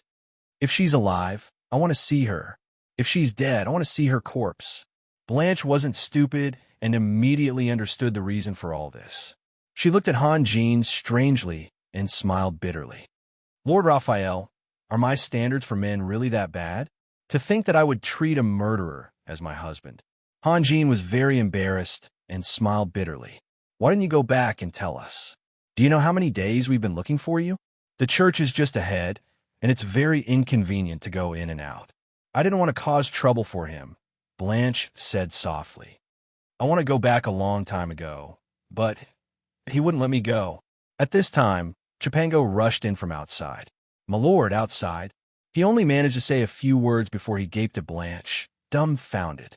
"All right, Chipango, take your men and leave." Hanjin took a deep breath. Whether he didn't want her to leave or didn't want her to leave, it was a private matter between the two of them. He had rushed in to rescue and catch the culprit, but the two of them were enjoying their reunion after a long separation. This scene was too confusing for him.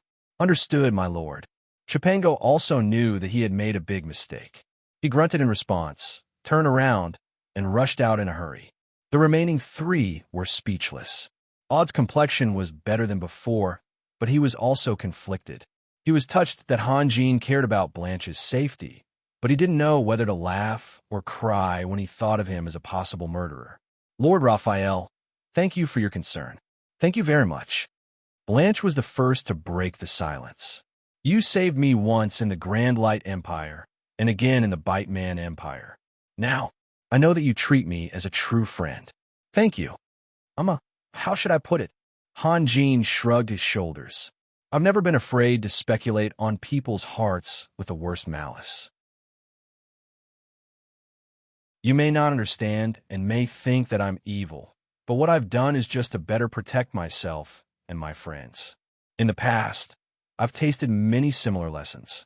It's only because of my good luck that I'm still alive today. I can understand." Blanche smiled. "If it weren't for you, I would have turned into dust a long time ago, right? It's good that you can understand." Hanjin paused and coughed. "Well, I'll pay you back double for the things I broke." "You're being too polite," Blanche said. "Lord Raphael, why don't you stay for dinner with us?" "Coincidentally, I've already prepared everything." "No need." Hanjin hurriedly waved his hand. "Say something." Blanche looked at Aud. Aud didn't say anything. Hanjin had once seriously injured him. That was a small matter, but he couldn't tolerate Hanjin's contempt for the Holy See. Although Hanjin had never said it publicly, his attitude towards the Holy See was enough to prove that other than God, no one could order the Holy See around. At this time, there was a commotion outside. Through the broken door, they could clearly see a dozen light knights rushing in. The leader was Amij. Aud's expression changed. "Blanche, hurry up and hide." With that, he hurried to the door. "Aud, must you let me live such a shameful life?" Blanche sighed. "Just because I'm a heretic? Just because you're afraid that your companions will doubt your faith?" Aud's body stiffened. He turned around, ignoring Hanjin's presence. "Blanche, now's not the time to talk about this, okay? Let me do it." Hanjin walked past Aud and out the door. Amij had already rushed in and saw Hanjin. He was stunned. "My lord?" He hurriedly reached out and stopped the light knight behind him. "A small misunderstanding. Sorry to disturb you." Hanjin chuckled. Ai Mijia had already sheathed his long sword. Out of the corner of his eye, he saw Aud's figure appear at the door. He was finally relieved, but he didn't greet Aud. Among the three paladins, he was the closest to Hanjin and was often ridiculed by Aud. The relationship between the two was getting worse and worse. Seeing that Aud was fine, he had fulfilled his duty and couldn't be bothered with anything else. "My lord, what brings you here today?" Amij asked with a smile. "Nothing, just looking around." Hanjin said, "Do you have time? Walk with me?" "Sure." Amij couldn't help but glance back. His eyes were cold, as if he was showing off to someone. His body naturally moved closer to Hanjin's side.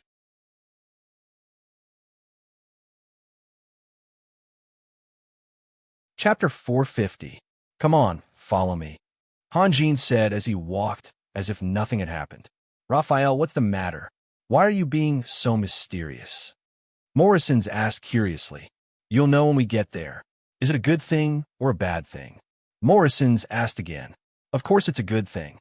Hearing this, Morrison's expression changed, and he turned around to leave. Hanjin quickly grabbed Morrison's arm and asked, "What are you doing? Let go of me." Morrison struggled with all his might, but the difference in strength between him and Hanjin was too great. No matter how hard he struggled, he could not break free from Hanjin's iron grip. "What are you trying to do?" Hanjin frowned. "If you say it's a good thing, then it's definitely not a good thing." Morrison's grimaced. "You think I can't see through your little tricks? Humph! Let go of me, or I'll scream for help." Hanjin did not want others to discover the secret of the magic laboratory. He was worried that Morrison's would really start screaming, so he slowed down his grip. Morrison's, have you noticed the change in Guevara? In Yelena, everyone knows that she has reached the peak of the Magister realm. As long as she successfully breaks through, she will become the youngest Grand Magister in history, even surpassing her father. Don't you find it strange that she is improving so quickly? The youngest Grand Magister in history? I think only you are worthy of this title. Yelena is far inferior to you. Moxink rolled his eyes. By the way, Raphael, are you really a sorcerer? Don't change the subject. It's useless to me. Han Jin controlled his temper and said, All right, let's talk about me. What was I like when we first met? What about now? Aren't you curious at all? Not at all. Morrison's shook his head. Huh. Han Jin was speechless for a moment, and his gaze became unfriendly. Morrison's was so uncooperative that he was about to lose his temper. Sunir forbade us from asking.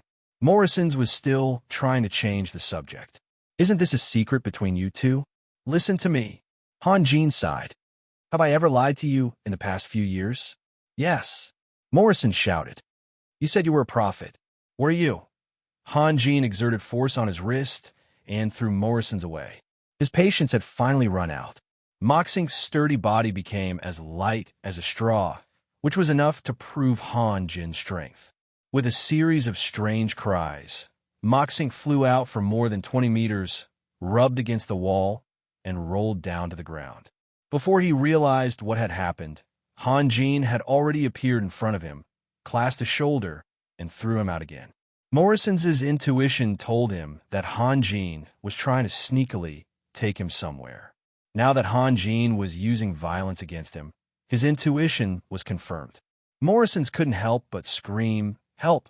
Before he could finish, Han Jin had already appeared beside him. With a slight push of his shoulder, Morrison suddenly changed the direction of his flight and flew straight towards the wall. Morrison's was shocked and immediately released his combat power to protect himself. Unfortunately, he didn't hit anything and flew straight into the vast starry sky. This was a mysterious space. Above his head, under his feet, and around him were countless stars, which seemed to have no end. In the center of this space, there was a huge crystal, which was emitting a faint light. In front of the crystal, there were two short angels, who were floating quietly. Even though Moxink was lying at their feet, they didn't move at all, as if they didn't see Moxink at all. The next moment, Han Jin also floated in. Morrison's quickly got up and looked around. He said in a daze, It's so beautiful. When Yelena first came in, she also said. Before Han Jin could finish a sentence, Morrison suddenly moved and rushed in the direction Han Jin had floated in. Han Jin was angry and amused at the same time, but he didn't stop Morrison's and let them rush past him. Boom! Morrison's crashed into something and bounced back. He fell on his back. How is this possible? Morrison screamed and jumped up again. He rushed over and reached out his hand to feel around in the starry sky, but he couldn't find anything. He only felt an inexplicable resistance. The longer he stretched his hand, the stronger the resistance. Don't worry. After I leave, you'll have enough time to find the exit, Han Jin said calmly. Morrison's gave up on his unrealistic fantasy and walked back. He said in a casual tone, You're leaving? Do you need my help with something? Just tell me, no problem. I'll give you a mission. Han Jin pointed. Subdue him. The angel on the left slowly floated over. A bright sword of light formed in the angel's hand. Then, the sword of light was pointed at Morrison's. Are you kidding? Morrison's was stunned. You want me to subdue an angel? I don't want to force you like this. Han Jin smiled. However, I've already given you Nicholas's experience, but you haven't made any obvious progress. Maybe your life is too easy? So, I can only use this method. After that, Han Jin waved his hand. The angel quickly approached Morrison's and swung the sword of light at Morrison's. Morrison's university was shocked. He pulled out his sword and braced himself to meet the angel. There was a loud boom. Morrison's seemed to have been hit hard. His sword flew out of his hand, and he took 2 steps back. Finally, he couldn't withstand the huge force and fell to the ground again. Morrison's eyes were filled with pain. He opened his hand, and there were a few bloody marks. It had been forcefully split open. At that moment, the angel on the right floated over to Morrison's. It spread its wings, and a pure white light enveloped Morrison's. I'm afraid your sword won't be able to withstand a long battle. Hanjin took out a sword from his spatial ring and threw it in front of Morrison's. This is the Fire Dragon sword. It doesn't match your galaxy battle skill, but you can use it. I don't have any other weapons. Morrison's picked up the Fire Dragon sword and waved it twice. He said with a sad face, Raphael, this sword is too light. It's not easy to use. That's your problem. Hanjin shrugged. If you don't want to use it, you can throw it aside and fight the angel with your fists. Raphael, then when can I go out? I'm sorry. You can only fight until I come back. Hanjin smiled. Okay, I'm leaving. Hang in there. Don't disappoint me. With that, Hanjin walked out slowly. Wait. Morrison's face was scrunched up. Raphael, you really want me to fight the angel? You're already locked up here. Do you still need to ask? Hanjin smiled. However, in Morrison's eyes, Hanjin's smile was getting more and more terrifying. Wait, Morrison shouted. Okay, since this is the mission you gave me, I'll work hard, but you have to give me a chance to say goodbye to Sylvia, right? I'll say goodbye to Sylvia for you. Raphael, we're brothers after all. Don't be so cruel to me, okay? Morrison's was really about to cry. How can I let someone else do this for me? You're going to ruin my happiness. Happiness? Who's the one who keeps telling me that he hates Sylvia? Hanjin was unmoved. Just as well. Think about whether you and Sylvia have a future together. If not, why don't you give up now? Don't waste your time, and don't waste her time. Morrison's was so anxious that the veins on his forehead bulged.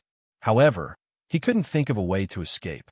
If it was another mission, he might have mustered up his courage. However, the difference in strength between him and the angel was too great. It could even be said that if the angel really wanted to kill him, he would lose his life in an instant. Is there anything else? If not, I'm leaving. Wait, I need to go to the toilet. You can even think of something like that. Hanjin's expression froze. Morrison's face turned red. It was unclear whether it was because he was holding it in or because he was embarrassed. You already got off the ship this morning. I know that you don't need it. Hanjin shook his head. As for the future, you don't need it either. You won't eat anything when I'm not around. The only thing you can eat here is your own flesh. Raphael, are you trying to starve me to death? Morrison's University yelled. Don't worry. There's a power here that you've never known before. It will slowly replenish your energy. If you're injured, the angel will heal you. Of course, you have to control your injuries. They can't be too serious. Otherwise, you'll suffer greatly. Hanjin winked mischievously. But what if you don't come back? Moxink was so anxious that he couldn't help but blurt out. As long as I'm alive, I'll definitely come back. If I die, then you'll have to die with me. You just said that we're brothers, right? Hanjin smiled. After that, his figure disappeared in the starlight. Wait. Morrison's University yelled and rushed over. However, Hanjin had already disappeared. Morrison's University then found that the shadow under his feet was gradually shrinking. He hurriedly looked back and saw the angel with the lightsaber slowly approaching him. Damn it! Morrison screamed hysterically. Hanjin liked to do things quickly. He left without saying goodbye. Everyone knew that Hanjin was leaving the Holy Crown City today, so they were all prepared. Hanjin's absence did not affect anyone's life. Of course, except for Morrison's, everyone was chatting and shopping. Everything was as usual. At noon, Guevara saw President Holman off. President Holman was also leaving the Holy Crown City. The contract had been redrafted, and he was in a hurry to go back and deliver the things he had promised. This was Hanjin's order. Although he did not know why he was in such a hurry, he did not dare to ignore Hanjin's words. Guevara had just sat down on his chair when he saw Hogan waving his hands at him desperately, as if he was asking him to come over. The next moment, Adolf's figure appeared on the deck. Hogan immediately acted as if nothing had happened. He even used his hand to tidy up his magic robe. His eyes darted around, but he just didn't look at Adolf. Without Hanjin, Guevara naturally became the supreme leader. He stood up and walked to Adolf, smiling. "Hello, Mr. Adolf. Welcome. What brings you here today?" "I have something to discuss with Mr. Raphael."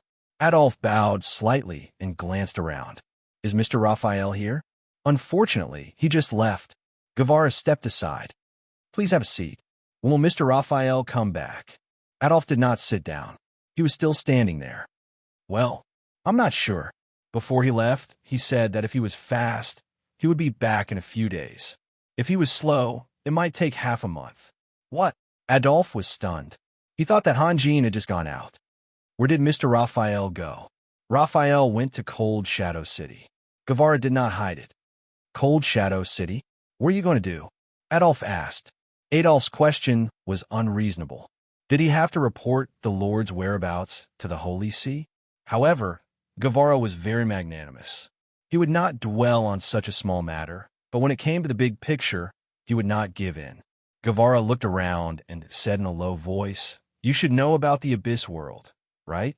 To be honest, Raphael went to Cold Shadow City to form an alliance with Chasam as soon as possible. Before the Abyss World invades, we must be fully prepared. "Oh," Adolf thought for a moment. "I've heard a little about Chasam. He has a strange personality and is temperamental. It's not easy to deal with him." "Yes, but that's not the most important thing." Guevara showed a helpless expression. "It's been almost 2 years. When Chasam conquered Cumin City, he sent his people to isolated Cliff City with a large number of slaves. On one hand, it was to show his strength, and on the other hand, it was to sell the slaves in exchange for magic crystals and magic crystal cannons to make up for the losses during the war. However, they were too arrogant and cruel. Look, this guy was the leader of the slave merchant group. In the end, he angered Raphael, and Raphael killed most of the ice mages and saved the slaves. Our current mountain army is mainly made up of those slaves. They were originally the elite warriors of Cumin City." Hogan scratched his head embarrassedly and retreated to the side. "So, Mr. Raphael is in danger?" Adolf's eyes flashed. "Who else is with him?" "It is indeed dangerous," Guevara said. "That's why he didn't bring anyone with him." "I don't understand." Adolf paused. "Because it's dangerous. He wants to meet Chasam alone?" "Yes. You don't know, but Raphael's magic is a little special. If there is a conflict, we will only be a burden to him." "I see."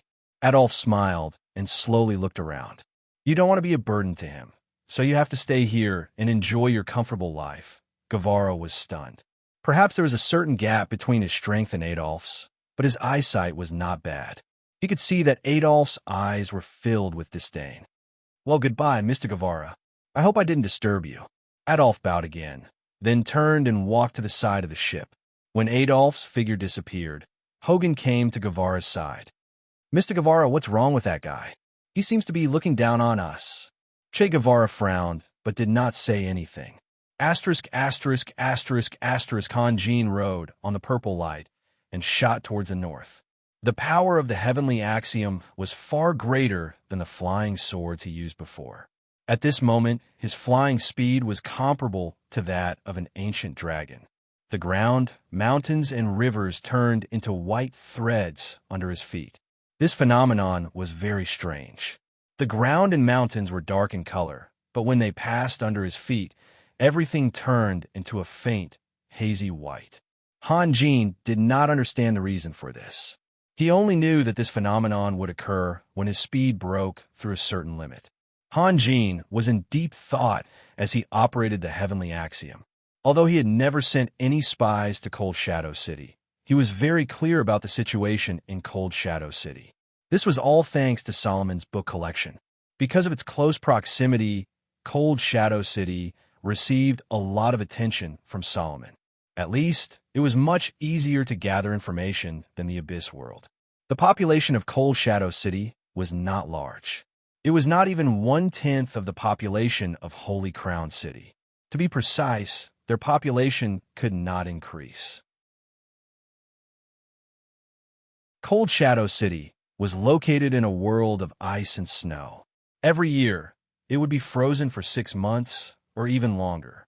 Farmer there could only grow a plant called vine bean because they could not grow wheat. Even if they did, they would not be able to survive. The yield of vine bean was pitiful, but its roots could be used to feed livestock, making up for some of the deficiencies. However, strength had nothing to do with population. Perhaps it was because of the perennial ice that changed the physique of the local residents. Cold Shadow City had a large number of ice mages. On average, 1 out of every 10 people was a mage. This was a very frightening number, far surpassing that of other regions. Cold Shadow City was once in a very difficult situation. In the past, the mayor of Cummins City had a slogan: "Don't let a single grain pass through the city." Cummins City had tried to starve the people of Cold Shadow City by blocking the food trade. However, in the decades of war, Cold Shadow City had not been worn down. Instead, it had grown stronger. Hanji knew that this was a display of Chisam's ability. He could not underestimate Chasam just because of his personality or his possible disability. That would be a huge mistake. Cold Shadow City lacked warriors. This was also the reason why Cold Shadow City's alchemy was so advanced that it could even form its own system. The gargoyles and puppets that covered the sky could be used as meat shields for mages. Furthermore, puppets did not need to be replenished, nor were they afraid of sacrificing themselves. They had advantages that warriors could not compare to. A city like this was an indispensable arm for Hanjin. However, when it came to convincing a mental patient, Hanjin had no confidence at all. He really had no confidence.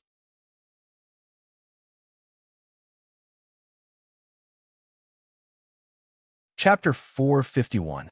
After flying for about 200 miles, Hanjin suddenly used the heavenly way to change his direction. After flying for another 200 miles, he finally reached his first destination. In front of him was the largest satellite city of the Holy Crown City, Tiger Stone Castle. This was the place that haunted Guevara, but he had never come back. Even if he had the chance and time, he refused to return to his hometown. It was not that he did not want to go back, but he did not dare to. For him, there were too many remnants of sorrow and regret left in this place. Hanjin slowed down and glanced around. Soon he found his target. Then he quickly descended and landed beside a terraced field. So fast, I thought I would have to wait here for more than 10 days. As he spoke, a person walked out of the forest. To be precise, it was an ancient dragon that had released the ultimate shape-shifting skill. "Why are you hiding in such a remote place?" Hanjin smiled. "I heard that Adolf has arrived at the Holy Crown City." Shazos sighed helplessly. "That stubborn guy is not easy to deal with. Although I am not afraid of him, I am worried that he will bring you trouble, so I have to be careful. By the way, what's the matter? Why are you in such a hurry to see me?" Hanjin paused and then changed the topic. "There is a problem," Shazos said slowly. "You mean our cooperation?" "No, there is no problem with our cooperation." Shazos pondered for a moment. "At this point, I will not hide it from you. Although I am the guardian of the dragon realm, it is impossible for me to have the final say in such a big place. There are a few guys who are always trying to make things difficult for me and deliberately go against me." "Go on," Hanjin said lightly. "For example, that Harriet." Shazos's breathing became slightly heavier at this point. Last time when I was talking about cooperation with Nicholas, she jumped out to make trouble and almost destroyed the alliance between the Dragon Realm and Nicholas. This time, she came out to make trouble again. "I can understand." Hanjin smiled. "Where there is life, there will be conflicts and conflicts. Even an honest person like Jed's has his own rivals in the Holy See, not to mention you." "You mean I'm not honest at all?" Shazos was amused. "I did not say that." Hanjin smiled. "You came to me because I can help you." "Yes." "Then what should I do?" "Harriet said that since you bear the title of Dragon Slayer, you must be hostile to the dragon race, so we can't believe you." "Such a naive reason?" Hanjin sneered. "The title is just a recognition of my strength. It has nothing to do with my feelings towards the dragon race. I got this title because I killed a giant dragon by accident.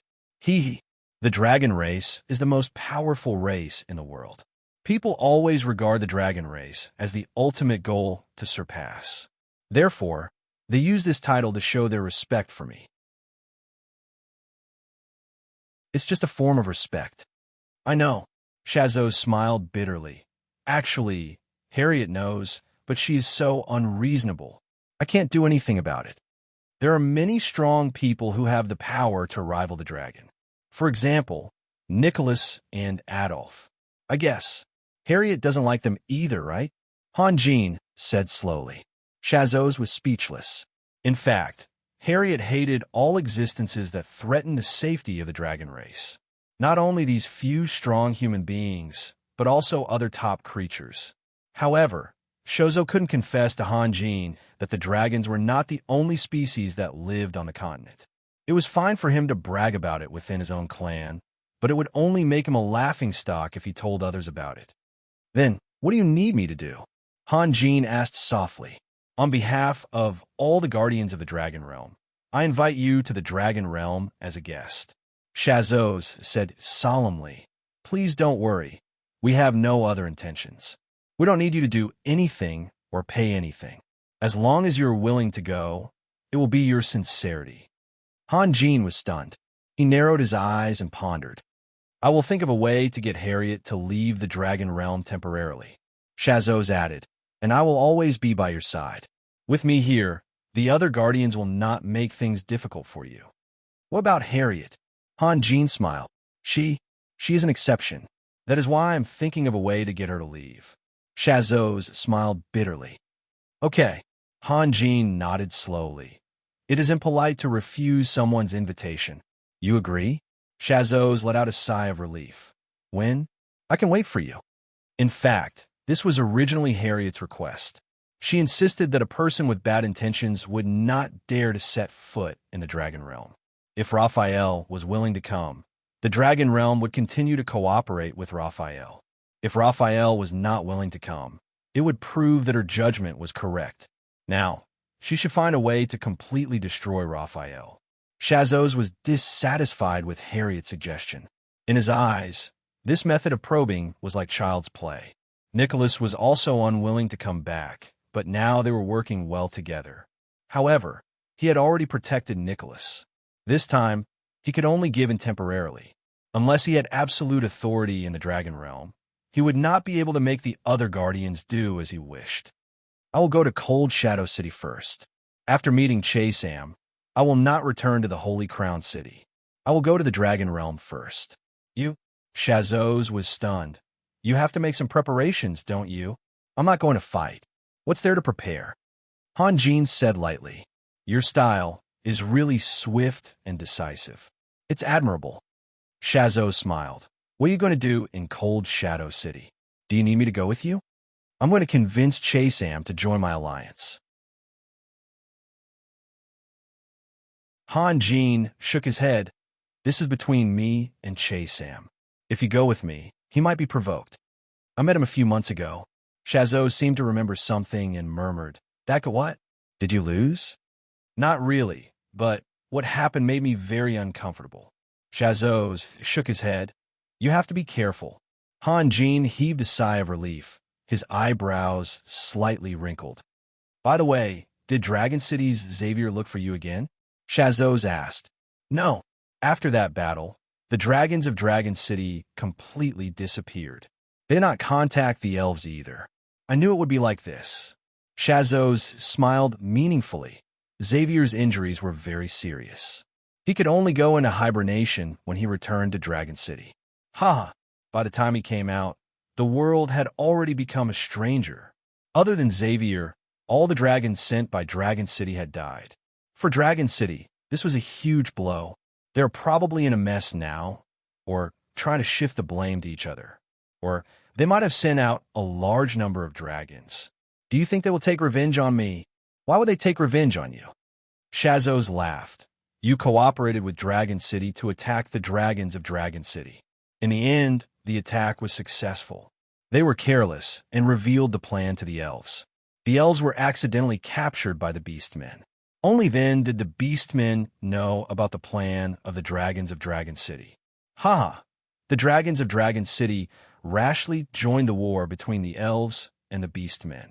They relied on the power given to them by the dragon god to attack the beastmen everywhere.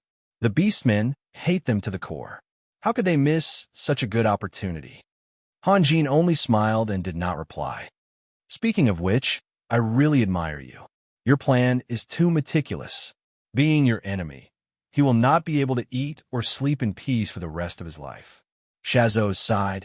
It is my honor to win your trust. I do not regret cooperating with you at all. As for that Harriet, I have never seen her do anything.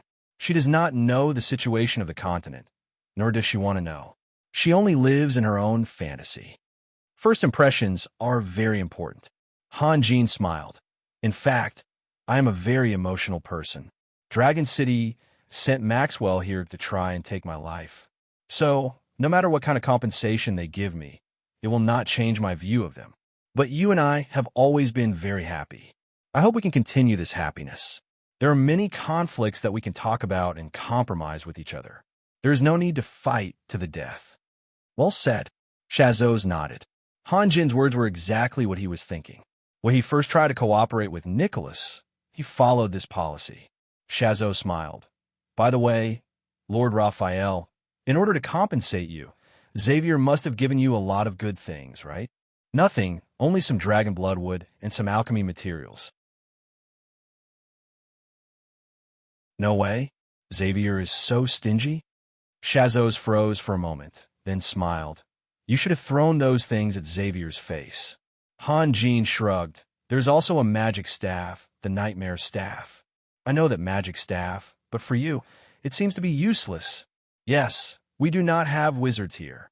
Hanjin smiled. Xavier said that he came in a hurry, so I have to forgive him. When he returns to Dragon City, he will definitely give me a lot of precious gifts. Did you hear that? It is a batch, but I think it will be difficult for me to see him in the future. In a hurry? Interesting. I think he doesn't want to give up, Shazos said in a sarcastic tone. After all, he was the one who negotiated with you alone. If the other elders of the dragon race were to object, his efforts would have been in vain, and no one would be able to compensate him. Because of this, I'm even more disgusted with him. He is treating me like a child. In the future, Dragon City will continue to send people to contact you. I think when Xavier returns, he will definitely put in a good word for you. It was you who saved him. Shazot smiled. Well, I will help you think of a way. What way? It is stupid to let them give you gifts casually. They will definitely choose something unimportant or useless. The best way is for you to ask for it. Shazos thought for a moment. Yelena is a lightning magus, right? You can ask for Mjolnir. Don't be misled by the name. Although Mjolnir can be used as a weapon, it is also a very powerful magic staff. The lightning released by Mjolnir can release a 100% paralysis effect. You should know what this means. Sunir has already opened the Mark of God. The power she obtained from the Mark of God is a bit strange. It seems that she can use sound to hurt her opponent, right? Yes, you can ask for the Howling Bow. The arrows shot from the Howling Bow can completely interfere with a magician's spiritual power. Sunir will become the most terrifying magician killer. You are driving the elders of Dragon City crazy. Hanjin didn't know whether to laugh or cry. I am only responsible for providing information. As for the result, it will depend on your own ability and means. Shazos reached out and patted Hanjin's shoulder and smiled. Also, Morrison's practiced the galaxy fighting skill, right? I remember now. Nikolai's manuscript should be in. It is indeed in the hands of Morrison's. Hanjin said with a smile. The Earth Meld and the Life Puppet were unique. Nikolai would know about it sooner or later, so there was no need for him to deliberately hide it. Shazos had been gone for so long, and now he suddenly mentioned Nikolai's manuscript. He must have heard about it. I didn't hear anything. Shazos smiled and waved his hand. However, I have a sword that is suitable for Morrison's, but I didn't bring it with me. Don't worry, don't compare me with Xavier. I will give it to you as soon as we arrive at Dragon City. Shazos' mood was getting better and better. First of all, Hanjin had agreed to visit Dragon City, which was undoubtedly a slap to Harriet's face. Today, he was qualified to scold Harriet for her rude behavior. Second of all, Han Jin and Nikolai had a deep conflict. As Han Jin said, Nikolai was a very emotional young man. Nikolai's son, Tinos, almost killed Han Jin. How could this hatred be resolved so easily? Shazos was a very far-sighted and intelligent dragon. He had been planning for the next few years, or even decades. Nikolai was the representative of Dragon City, and Han Jin was also the representative of Dragon City. If Dragon City was destroyed in the future and became supreme, what was the most terrifying thing? Of course, it was the sincere cooperation between the representatives. He could take advantage of the conflict between Nikolai and Han Jin to balance the two strongest human beings in the palm of his hand. I thank you on behalf of Morrison's. Han Jin grinned and showed a happy smile. He had an impulse to cheer in his heart. Just now, he remembered something that Solomon had told him seriously. Then, he came up with a bold plan. If the plan could be carried out smoothly, his power would be greatly improved. Of course, he had to be careful. He could not follow in Nikolai's footsteps. Don't mention it, Shazos said. Han Jin looked up at the sky. If there is nothing else, I will leave now. Are you still waiting for me here? All right, Shazos said. You have to be careful. Chase-Am is a guy who dares to do anything. If you really piss him off, he will definitely do anything to deal with you. I know what to do. Han Jin nodded. Then, he raised his hand and threw out a purple light. His body rose from the ground and shot into the sky. Shazos was lost in thought as he looked at the direction Han Jin left. The smile on his face grew wider and wider. However, when he thought of Harriet, he couldn't help but frown. That troublemaker, if only she didn't cause trouble everywhere. When Han Jin flew out of the territory of Holy Crown City and approached Depew City, he put away the purple light. His body fell from the sky and sank into the ground. Because the purple light was too bright, he didn't want to cause any unnecessary misunderstandings. At dusk on the second day, Han Jin emerged from a mountain peak that still had some remnants of ice veins. Cold Shadow City was just a few dozen miles away. Looking down from high vantage point, Han Jin was still able to see the entirety of Cold Shadow City, despite the distance. There was a magnificent castle-shaped building in the center of Cold Shadow City. The entire city was built around the castle and expanded outwards. Under the light of the setting sun, the castle left a long and wide shadow between the city and the fields. Even from a few dozen miles away, it was still clearly visible. He wondered if this was the origin of Cold Shadow City's name. Compared to other cities, Cold Shadow City had a very obvious characteristic. There were no walls around it. This was a bit exaggerated. No matter how powerful Chase-Am was, he should have some means to protect Cold Shadow City. Had no one ever dared to attack Cold Shadow City? Perhaps Chase-Am didn't care about the lives of his people. The castle in the center should have defensive capabilities. If there was really a battle with this arrangement, Chase-Am would definitely give up on the civilians outside and only ensure the safety of the castle. Did the Titans live in that castle? Was that Domini's home? Thinking of Domini, Han Jin sighed and took out the soul-devouring orb. Harley, check the surroundings. If you find anyone, don't act recklessly. You must come back and report to me. Master, are we not going into Cold Shadow City? Harley asked. What for? Han Jin shook his head. Look down there. There are no caravans at all. Hogan told me that Cheesem's control over Cold Shadow City is very tight. If we go in like this, we will immediately attract attention. What would they dare to do? Harley yelled. Even if Chase-Am came, he would have to obediently kneel down. Just go when I tell you to. Cut the crap. Han Jin scolded Harley as he looked around. Be careful. Don't attract Cold Shadow City's attention. He had come up with the idea of using force to intimidate Chase-Am, but it wasn't easy to carry it out. To be more precise, it required a large amount of ki, far exceeding his limit. Therefore, he had to stay here for a few days. Understood, Master. Harley's body turned, and the black soul-devouring orb rolled down the hill. When it came to scouting for enemies, almost no one could do it better than him. After devouring a large number of souls, he had become more sensitive to life auras. Not to mention normal people, Even thieves who hid their auras wouldn't be able to escape his tracking.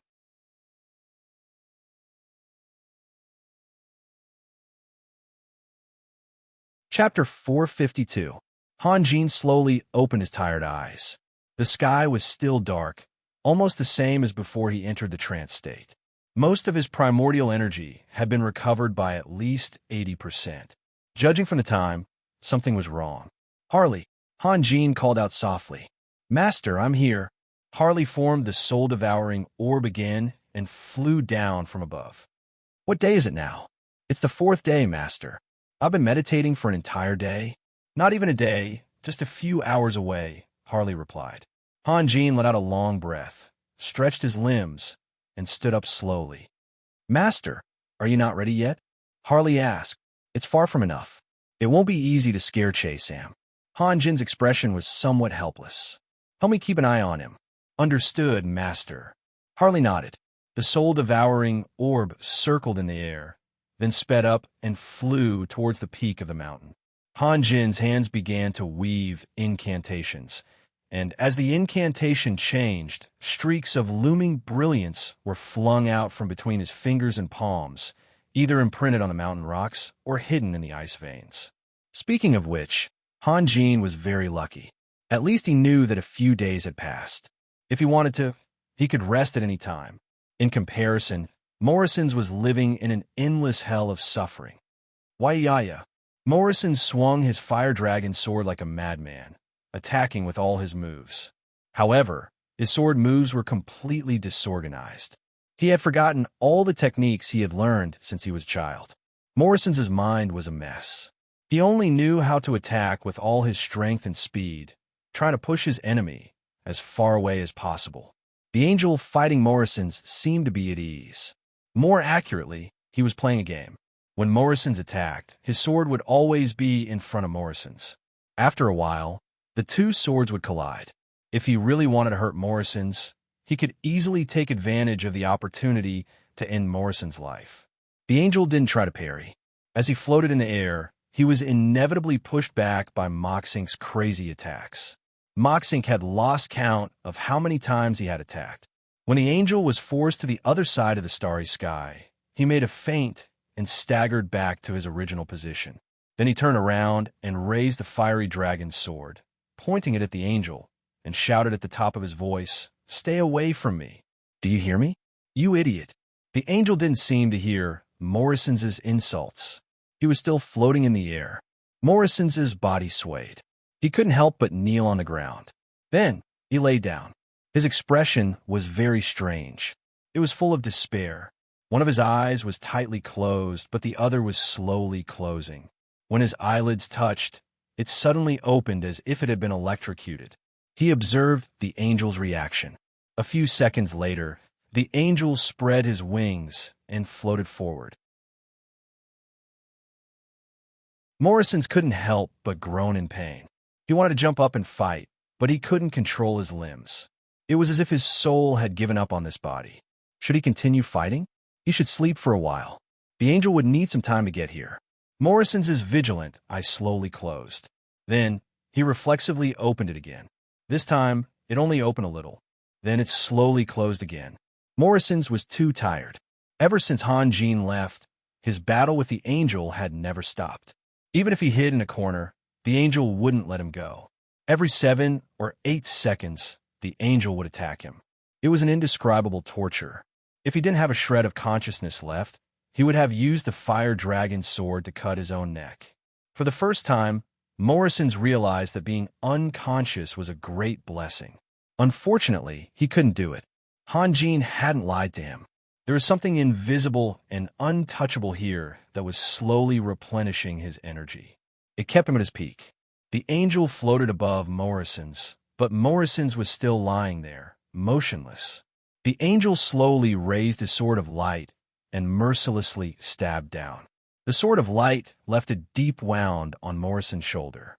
Blood flowed out and dyed his robe red. However, Morrison still didn't move.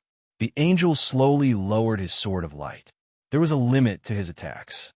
He wouldn't force Morrison's too much. Another angel floated over. Just as he was about to heal Morrison's, something happened. Morrison's suddenly jumped up from the ground and waved his fire dragon sword crazily. He slashed at the angel without thinking. You really won't let me sleep. You really won't let me sleep. Waha! The angel easily dodged the attack. Morrison's, on the other hand, had swung his sword dozens of times. He felt that something was wrong. Just then, the other angel with the sword of light said, Your Excellency Morrison's, your opponent is me. Moxing's sword stopped abruptly. He looked at the angel in front of him and then at the other angel. With a howl, he rushed towards the angel who was holding the lightsaber, slashing wildly and roaring, You F***king won't let me sleep. You F***king won't let me sleep. The angel blocked Morrison's attacks with ease. His body was pushed further and further away. Morrison's put away his fire dragon sword and staggered back to his corner. He turned around and pointed his sword at the angel. The two angels stood still and waited silently. This should be the time for Morrison's to curse. In the past few days, the same scene had been repeated countless times. Morrison's lips trembled violently. He wanted to use the world's most vicious words to vent his anger. But what was the most vicious word? With Morrison's current intelligence, he couldn't think of anything. After a long time, he finally said, Sir, please do me a favor. The angel was using his actions to answer Morrison's. He flapped his wings of light and slowly approached Morrison's.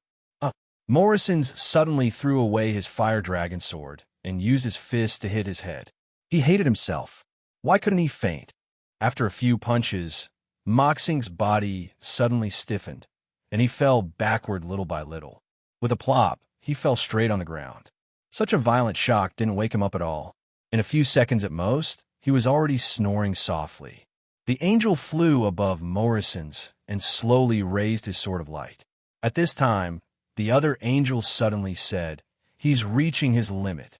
If this continues, his mind will completely collapse. Give him an hour, the angel said as he put away his sword of light. He has already forgotten to release his battle energy. I'm doubtful. Can this training method really help him improve? The other angel said, As the servants of God, the intelligence of the angels was not inferior to any other race. Although they had given their loyalty to Han Jin and betrayed God, their battle techniques and talents were still preserved. Han Jin didn't want them to become useless. His attack speed is getting faster and faster, and his strength is also increasing. He has far surpassed the elite warriors of the Beastmen race. The angel with the sword of light said. The angel with the lightsaber said, When he can release his Do Chi, his attacks will be much more ferocious than now. But in my eyes, he doesn't seem to have changed. We can exchange. Forget it. I'm not interested in him. The angel thought for a moment and said, In an hour, he should be awake. Give him the book that Master left for him. If we change the time, I'm afraid he won't be in the mood to read. Okay, the angel with the sword of light said slowly, but he has many tricks up his sleeve. We have to be careful. He's deliberately stalling for time. We'll only give him 10 minutes to read. If he wants to use this time to sleep, then it's up to him, the other angel said. I hope he won't disappoint Master. When Morrison's fell asleep, an extremely luxurious expedition team had already entered the depths of the underground. The expedition team was made up of 7 powerhouses. Gao Bin and Majordomo Gale were the leaders. Sunir, Yelena, Gibran, Julia, and Kane were the members of the expedition team. They had made a lot of preparations in advance, but they didn't tell Han Jin. With their status, no one would interfere with them when Hogan asked for the necessary supplies. Hogan wanted to tell Han Jin, but the pressure from the 2 future matriarchs was too great, so he didn't dare to. The expedition started from the old house of Morgan and Company, where there was a hidden passage leading to the underground. In fact, when Dismark raided Morgan and Company, he also found this passage. The messy scene in front of the passage was proof, and there were dozens of human skeletons in the passage. Sunir was very meticulous. She deliberately found Fabian and asked him about the situation at that time. Fabian said that no one from Morgan & Co. was imprisoned in the prison. Then Fabian volunteered to help Sunir. After all, he was an old man in the Holy Crown City, so he was familiar with the place.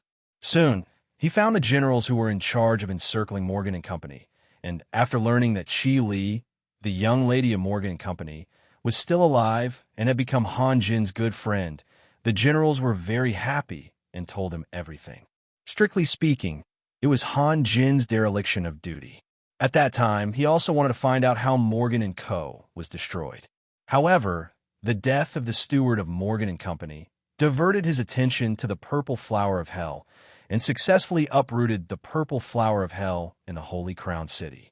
After that, he ignored it. On the night when Morgan and Company was attacked, some people successfully hid in the secret passage. However, it didn't finish well.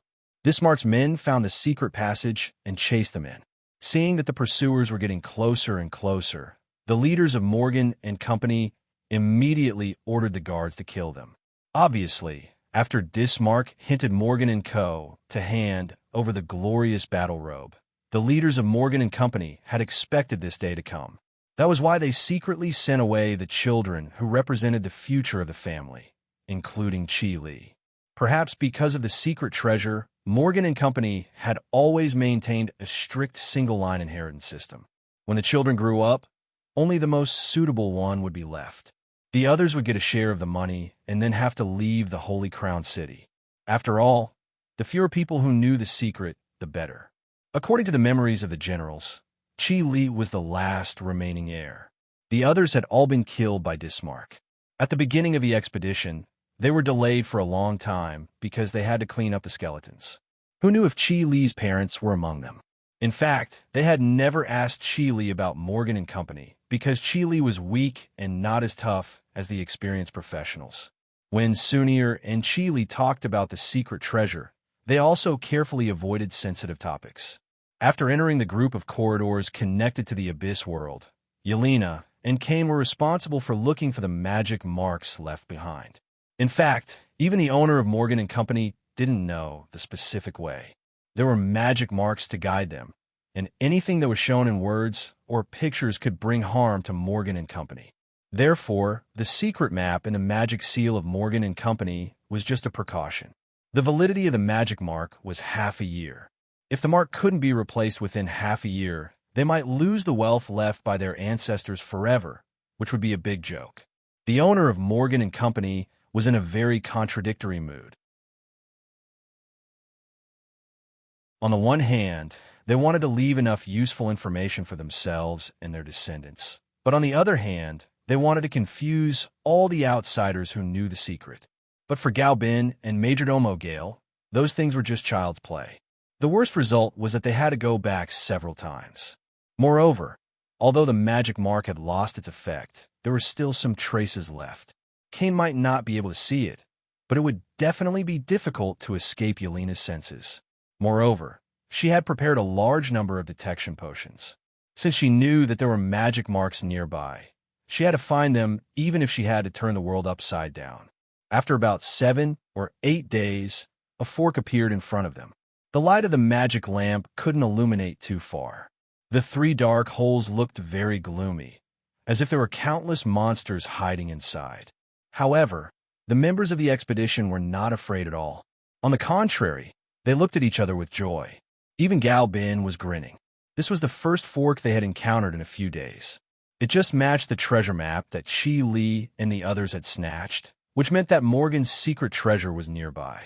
Sunir took out the treasure map, looked at it carefully for a moment, and said loudly, "Follow me." After that, she chose the fork on the right and strode inside.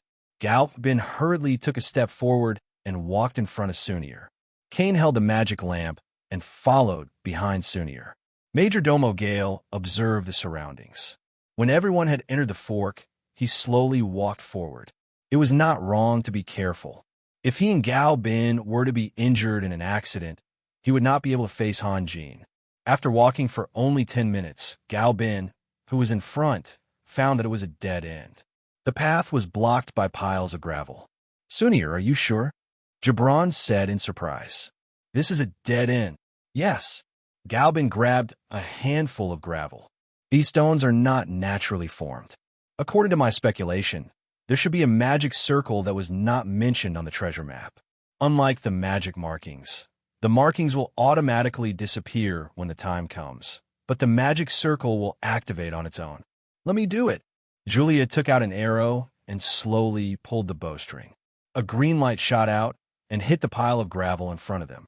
Countless vines grew out of the cracks in the stones, and the vines were still expanding at an extremely fast speed. The roots that went deep into the cracks became thicker and thicker. Gradually, the gravel was forced out and flowed forward slowly like lava. The vines continued to wriggle, trying to use their branches and stems to push the gravel away. "There's a path in front," Julia suddenly said. "I told you. It can't be wrong." Galbin smiled. After a while, the effect of the Trent's arrow disappeared, and a hole about 2 feet wide appeared in front of them. Cain held the magic lamp and shone it, and found that the pile of gravel was about 30 meters long. Fortunately, they had brought Julia with them. If they had dug by themselves, it would have taken them half a day. Galbin leaned forward and was about to go into the hole, when Majordomo Gale stepped forward and grabbed Galbin's arm. "Let me do it. You stay behind them." After saying that, Majordomo Gale had already cast an invisibility spell. The hole was too narrow. If there was any danger on the other side, Galbin, who couldn't move freely, would be at a great disadvantage. "So careful," Cain murmured. He couldn't understand. With the strength of this exploration team, they could do whatever they wanted on the continent. Besides, in the past 7 or 8 days, they hadn't even seen a shadow of a ghost, let alone an enemy. Galbin smiled and didn't say anything. The path of the strong was very dangerous. He could understand Majordomo Gale. If it were him, he would be just as careful. Real danger always came unexpectedly. Was it still danger that could be seen? After about 10 breaths, Majordomo Gale's voice came from the other side. "Come here. Yelena, you go first," Sunir said. "Oh." Yelena lifted the hem of her magic robe with a bit of heartache. She could only crawl through the 2-foot-wide hole. "Don't be so smug." Sunir couldn't help but laugh. "Even if you don't crawl, you're already dirty enough. Smell yourself. What do you smell like?" "You're the same," Yelena replied with a smile. After being together for so many days underground, the feelings between them had gradually become natural. If it was still like before, where they were afraid of being hurt and carefully avoided hurting each other, they would never joke with each other like this. If only there was a place to take a shower. Julia murmured. She also couldn't stand it anymore. "Even if you don't take a shower, you're still the most fragrant in my heart." Of course, Gibran wouldn't miss the opportunity and whispered in Julia's ear. It was hard to imagine that a cruel thief like him could have such a mushy side. "Go away." Julia's face immediately turned red. Fortunately, the darkness here provided her with enough cover.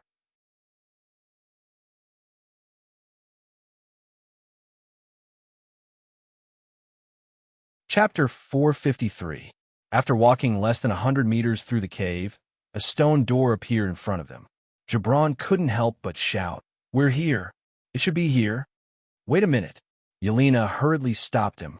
She took out the detection potion and poured half of the potion into her palm. Then, she chanted a spell in a low voice. The potion quickly expanded and turned into a faint mist. The mist floated forward and attached to the stone door. Lines of magic runes appeared one after another, floating in the air and releasing a little bit of light. "So it's the cloud storm magic barrier." Yelena smiled. "Cover your ears." "Yelena, what are you doing?" Majordomo Gale was stunned. "It will take a long time to remove this magic array. It's better to be straightforward and trigger the magic array directly." Yelena said, "Don't worry, my magic shield can protect everyone." "Well," Majordomo Gale coughed. "Yelena, let's play it safe. We have enough time. There's no need to rush." "Yes, yes." Galbin had a strange look in his eyes. In the past, he had never noticed that such a delicate woman actually had a violent side to her. Directly activating the magic array was indeed straightforward and simple. However, there was no need to use such an extreme method right now, right? Then Galbin continued, "The alley is only so wide. If the alley collapses, Won't we be buried alive? Besides, this stone door may not be able to withstand the power of the cloud storm. It's not good to smash the things inside. Okay, Yelena shrugged. Since the two leaders were against it, she couldn't insist on her opinion, even though she thought it was unnecessary. It took almost an hour for Yelena and Kane to work together to completely remove the cloud storm magic array. Yelena took out the magic crystal from the core of the magic array and looked carefully. She recognized that it should be the magic crystal of the Thunderbird. However, Yelena was now a rich woman. In the battle with the orcs, she had collected tens of thousands of Thunderbird magic crystals. She didn't care about the magic crystal that had lost more than half of its elemental power. She turned around and handed it to Kane. Then, she brushed away the dust on the stone door. Sunir, where's your magic seal? Here you go. Sunir took out Chi Li's magic seal and handed it to her. Yelena took the seal and looked at the pattern on it. Then, she bent down and carefully observed the hole on the left side of the stone door. She found that the pattern was exactly the same, so she carefully adjusted the angle of the magic seal and inserted it into the hole. Gotcha! There was a slight noise coming from inside the stone door. Yelena smiled and said, "It's done." After that, she pushed the stone door hard, but the stone door remained motionless. What's going on? Yelena looked up and down suspiciously. We still need the key. Gibran, you do it. Major Domo Gale smiled. No problem. Gibran smiled and walked forward. After a moment of observation, he finally found a small hole that was only half a centimeter square at the bottom left corner of the stone door. Gibran almost had to lie on the ground to confirm that it was a keyhole. Then he took out a dark brown, shiny metal rod and rubbed it between his palms. Soon, the small metal rod gradually softened like a boneless slug. Gibran then inserted the softened metal into the keyhole. His movements were fast and careful. When almost half of the metal was inserted, Gibran seemed to have heard something and suddenly stopped. Then, he took out a bottle of alchemy potion and poured it near the keyhole. The potion quickly froze into ice and made a squeaking sound. Pieces of frost spread around the keyhole, and the softened metal rod became hard again. Gibran grabbed the deformed end of the metal rod and tried to twist it left and right. There was another gotcha. Then, he pushed forward with his shoulder, and the stone door was pushed open. Yelena, come behind me, Major Domo Gale said. Then, he took the lead and slowly pushed the stone door. Creak! The stone door was finally pushed open. Yelena poured the rest of the potion into her palm and threw the bottle aside. Then, a cloud of expanding mist passed Major Domo Gale and slowly floated into the room. There's no danger, Yelena said. Major Domo Gale was the first to step into the secret room, and then everyone else followed. Of course, Galbin stayed at the back. Before coming to the treasure hunt, everyone inevitably imagined the scene of the secret room in their minds, but they were all wrong. Accidents always came unexpectedly, and so did surprises. This was no longer a room, but a small square. On both sides of the square, there were hundreds of magic lamps extending into the distance. Even with their eyesight, they couldn't see the end of the square. Of course, it was also because the light was too dim. In the center of the square, there were about 30 rows of shelves made of unknown materials. They were like neat rows of soldiers waiting for the inspection of their superiors. The shelves were full of things, but because there was too much dust, they couldn't recognize what they were. Major Domo Gale was dumbfounded. Galbin was dumbfounded. Everyone here was dumbfounded. They had never seen such a huge storage room. Even in the heyday of the former empire, the national treasury might not be as large as this storage room. After a long time, Major Domo Gale quickly walked down the steps and almost rushed to the front of a row of shelves. Ignoring the flying dust, he grabbed a round object and carefully observed it. Yes, it was a magic crystal. Then, the whole row of shelves should be filled with magic crystals. How much should the total be? Or the rest of the shelves? Galbin and the others scattered and rushed to the front of the shelves to identify the things on them. Mine is a fire magic crystal, Sunir shouted. Mine is a water magic crystal, Yelena shouted from the other side. Oh my God, it's all magic crystals. It's all magic crystals. Gibran was almost out of control. Here, Julia was stunned and instinctively took a few steps back. She screamed, "It's a dark magic crystal. It's all dark magic crystals." Everyone rushed along their respective shelves. After about 10 steps, they checked to see if the items on the shelves had changed. In a moment, they had rushed more than 200 meters. In front of them, the end of the storage room was faintly visible. The width of the storage room was about 100 meters, and the length was about a mile. It was meaningless to go further. In fact, the main purpose of their coming here was to help Han Jin find the glorious battle robe. But now, everyone forgot about the important artifact. They were shocked by the astronomical number of magic crystals. Everyone gathered again from the shelves. With Major Domo Gale's experience, he also wanted to cheer, but due to his age and identity, he forced himself to suppress his excitement. The other young people didn't have so many scruples. They laughed and jumped. Yelena even impulsively hugged Sunir and screamed. Gibran also wanted to hug Julia, but he was severely stepped on and had to stand aside obediently. In theory, as long as there were enough magic crystals, sorcerers could set up a magic array that covered the whole continent, or even several times. A third-rate Magic Legion's combat power could be instantly raised to the first-rate level, because they could release magic without any scruples. The Holy Crown City's mage towers could increase from a dozen to thousands. If the whole continent attacked the Holy Crown City would not launch a counterattack. Of course, demigods couldn't join the battle, otherwise there might be variables. Magic crystals were the most precious strategic resource, and they were also the most important strategic resource. And this place was filled with magic crystals. So many magic crystals. How can we take them away? Sunir asked. Everyone looked at each other. They all had spatial rings. When they came, they had tried their best to empty their rings. They were prepared to take away all the treasures after finding the glorious battle robe. Only now did they realize that they had been too naive. Even if they didn't care about the conflicting attributes of the magical crystals and stuffed their spatial rings to the brim, how much could they take away? With Morgan and Company's ability, can they accumulate so much wealth? Major Domo Gale took a deep breath and said, "This is a wealth that can rival a country. I feel." The country that Major Domo Gale mentioned was not a lord, nor a duchy, but a great empire. "Uncle Gale, what do you want to say?" Yelena asked. "This treasure should have existed for a long time, and Morgan and Company found it. Otherwise, it's really hard to imagine. By the way, Uncle Gale, do you think Chi is a descendant of the royal family of a big empire?" Yelena's imagination was very rich. Well, Major Domo Gale was stunned. Yelena's guess was somewhat reasonable. "I agree with Major Domo Gale's judgment," Galpin said slowly. "I went to Julia's place to check. They are indeed magic crystals with dark properties. A descendant of the royal family of a big empire.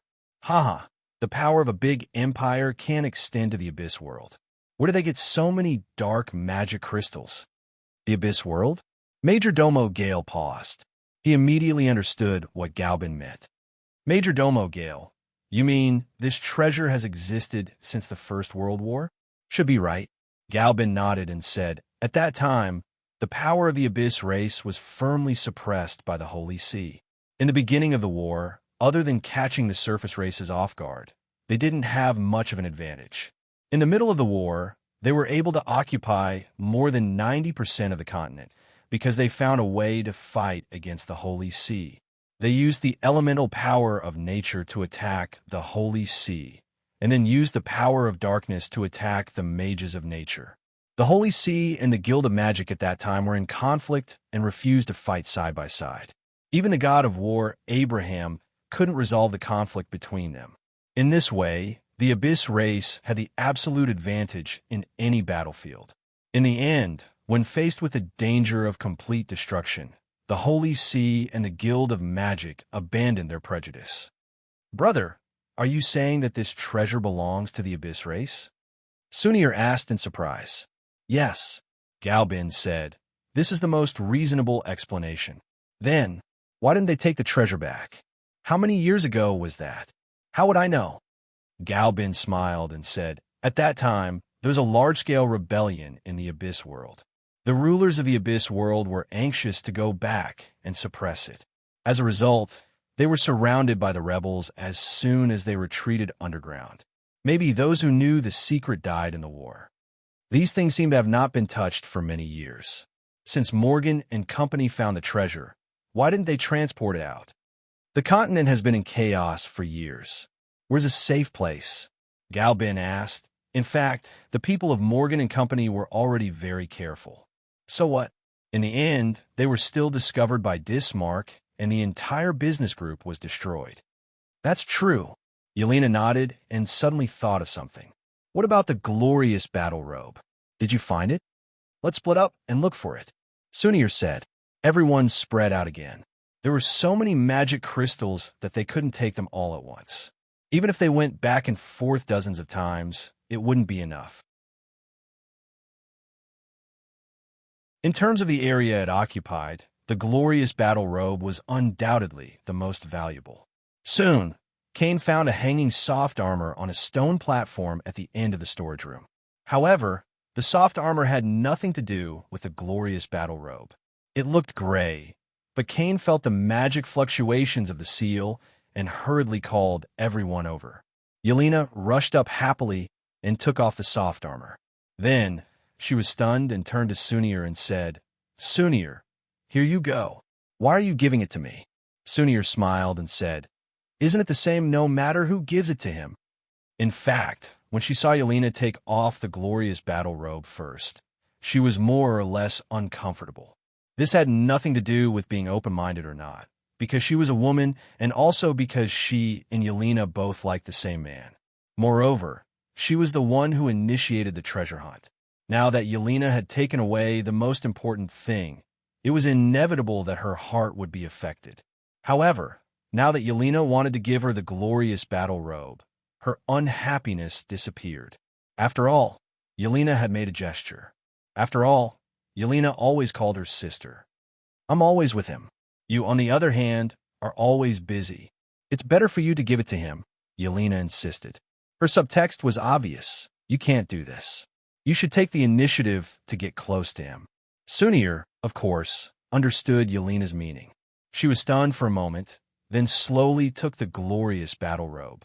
Major Domo Gale and Gao Bin's eyes involuntarily met, then immediately looked away. Reality was so helpless. From the bottom of their hearts, they both hoped that their loved ones could be Han Jin's only. At their level, in-laws were enough to influence strategic decisions. However, the twisted reality told them that they could only accept this result. Major Domo Gale turned his head and saw a deep black crevice that was barely enough for a person to squeeze through. He slowly walked closer and carefully observed. The entire storeroom was made of solid corundum stones. It could be said that even if they didn't come here, Han Jin would still have a chance to find the hidden treasure one day. While he was walking, he suddenly bumped into a big bump, and then Han Jin found it. After a moment of observation, Major Domo Gale realized that this was just a natural crack due to the passage of time. Although corundum was strong, it was still too weak compared to the power of the earth. Major Domo Gale slowly turned around. At this moment, a faint magic wave came from the crack, and Major Domo Gale's body immediately stiffened. Gao Bin and the others also sensed the magic wave and hurried over. They held their breath and carefully looked into the crack. If there was a magic wave, it meant that there was life. You stay here. I'll go take a look. Major Domo Gale whispered. He was very grateful. If he didn't stop Yelena at the beginning and let her break the magic boundary of the thunderstorm, she would definitely have sensed the magic wave here first. Be careful, Galbin whispered. Yes, you should be careful too. Major Domo Gale nodded and disappeared into the air. The crack was very narrow, barely allowing a person to pass through, and there was no place to borrow strength. However, this was not a problem for Major Domo Gale. If he had Chipango's eyesight, He could clearly see a red shadow slithering along the crack like a snake. Its speed was so fast that it was not inferior to a wild horse galloping on the plains. The further he went, the more frightened Majordomo Gale was, because the magic wave was getting stronger and stronger, and it seemed that there was more than one wave. After about 700 or 800 meters, Majordomo Gale finally saw the end of the crack. Outside, there was a faint red light flashing. He slowed down his movements and crawled out of the crack bit by bit. He lay down beside a rock and poked his head out to look around. He was at the top of a mountain, and below him was a boundless field. In the distance, a lava waterfall hanging from the mountainside became the light source here. The magnificence and strangeness of the abyss world could be seen here. It was far more complicated than the surface world. Majordomo Gale's eyes could no longer move away. He used to think that the most exciting days of his life were far away, and all that was left was to spend his old age peacefully. Who would have thought that today he would first find a huge treasure and then see an unforgettable scene? The wilderness was filled with creatures.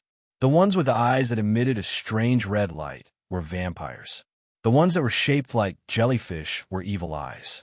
The ones with 6 arms and a long snake tail were Medusas. The ones with the head of an ox and a tall and sturdy body were minotaurs. Other than these, there were also countless hell manticores. There were even huge, shiny black dragons. They were black dragons. Compared to other creatures, the number of black dragons was easy to calculate. With just a glance, Majordomo Gale knew that there were a total of 16 black dragons here. This was nothing. What was even more shocking was that all the creatures in the field were kneeling in the same direction. Even the black dragons, who were known for their tyranny and arrogance, were obediently folding their wings and remaining motionless. You're tuning in to the Warrior Lore YouTube channel. Don't forget to subscribe and join us on this journey to catch the most captivating stories.